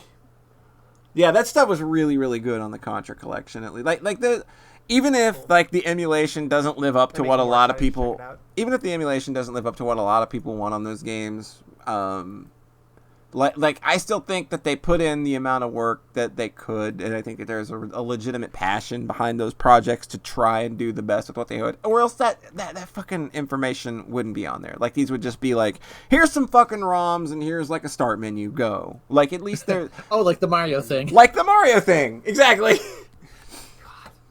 Like this is like the Contra collection, at least I can confirm, like has a lot of really cool supplemental shit from every game, and from design document shit from every single game. So it's pretty good shit. Cool. Yeah, so I would hope that the Castlevania one got as much care. I feel confident saying that it probably did. Because they came out like right next to each other. Yeah. They also put out a Symphony of the Night / Rondo of Blood collection a little bit before that too. There's a bunch of. I want to play Mega Man games. I want to play Contra games. I want to play Castlevania games. And there's a lot of collections for those. Yep, which is really nice. Yeah. Because I'm just interested in doing challenge runs finally. I just wasn't for a long time. Nice. And now I'm like, yeah, I want to try to beat Mega Man 1. I want to try to do XYZ. Mega Man 1 without doing the pause trick. Oh boy. Yeah, well, of course. I mean, I can beat the Yellow Devil without the pause like trick. you. Not that hard. Yeah. It's not that hard. I made a video game boss based on that. Based on that, right? Yeah. Yeah. Pretty sure you'll be fine. If I can steal something from a game, then I can beat it legit. Yeah. Cool. So that was it for me. Cool. So I guess I've got one more thing real quick, I promise. I guess Red has one more thing. Symphogear XD, the mobile game in Japan, is doing another one of them crossovers. Okay. With Tales. Everybody loves the Tales RPGs. Right. They're doing it with specifically Tales of Symphonia. The 17-year-old GameCube game. It's because it's called Symphonia. So in Japan, Tales of Symphogear started trending. Oh shit! The Contra and Castlevania collections are $6.79 a pop on Steam right now. By the way. Oh, nice. Oh, that's tasty. Did you ever grab the Castlevania? Yeah, one? No, not yet. I'm gonna remedy that. Might about to change that. Yeah, might have to remedy that. Apparently, one of the writers for Tales of Symphonia also worked on Season 4 of Symphogear. Well, there you go. So she started tweeting about the collab. It's just very weird that they actually decided to make this hyper niche thing real. And like the character combos make no sense. Where it's like Tsubasa as Lloyd, what, and Maria as Colette. What? Yeah, it's so dumb. What man, shit's weird. What is that that? The closest thing to a Tales and Wild Arms crossover, then? I guess. Probably. Good Lord. All right, is that a podcast? That's a podcast. All right, everybody, as always, thanks for listening. Thanks for coming out. We always appreciate it. Thank you, of course, for the subs, resubs, bits, all that fun stuff. Of course, always appreciate it as well. John Thayer. John Thayer. Dirtbag Monster Boy. What are we going to do with you? What are we going to do with you? Forget about my Monster Boy status for 3 hours. Yeah, hey, what are friends for, right? Aww. I'll be sure to remind you again once we press the stop streaming button. Don't worry. Excellent. Where can the internet people find you? Farawaytimes.itch.io. I still think you need to register dirtbagmonsterboy.com. I am trying to purchase the Contra collection and I can't. What? I don't know my password. No! Oh. Dang it. On this machine, and it's not safe for some reason. It's Dirtbag Baby Boy, but like all the A's are at symbols and the I's are exclamation points. No, it's Douchebag Baby Boy and Dirtbag Monster Boy. I forgot about right. Douchebag Baby Boy. He's got a lot of names. I like that they all follow the same convention. Yeah. Got a good rhythm. Yeah. Your brand's getting lots of new elements, John. It's working out for you. He's trying to go back to magical girls, and it's just not working. No, it's not sticking for some reason. Let's get back to the classics. John loves Princess Tutu and Metroid Other M. Oh no! And Polly is God. And I'm God. Rats! Internet. Man X3. Where's Twitter.com/ret for lots of pictures of Hibiki. Still! He doesn't run out! Polly, I have been astounded at how fucking deep the Symphogear on Twitter. Like, how much fan art there is. Fandom. There's so much that I don't retweet. It's gotten to the point where there's so much that even I'm like, okay, guys. It's enough. Like, they've exhausted me. God damn, that's saying something. Meanwhile, once a month I look up Tangled the series hashtag, and I'm just like, there's not enough here. Come on. Bang. Continue. All right, folks, we will catch you this coming Friday for the folks that want to listen. Jetstorm, myself, Raven, and Sayara will be doing the next of our Higurashi spoiler / speculation casts, because by the time we jump into Minagoroshi, everything's on the table. So there's no point in having a speculation cast after that one. So we're gonna discuss Mayakashi and Sumi Horoboshi at length. We're going to get final predictions, which those are always the best part. The theories and the final predictions are the best. I'm so excited for this. I realized so much how much I loved Higurashi listening to the last one, because I wasn't watching your read through yet. Mm-hmm.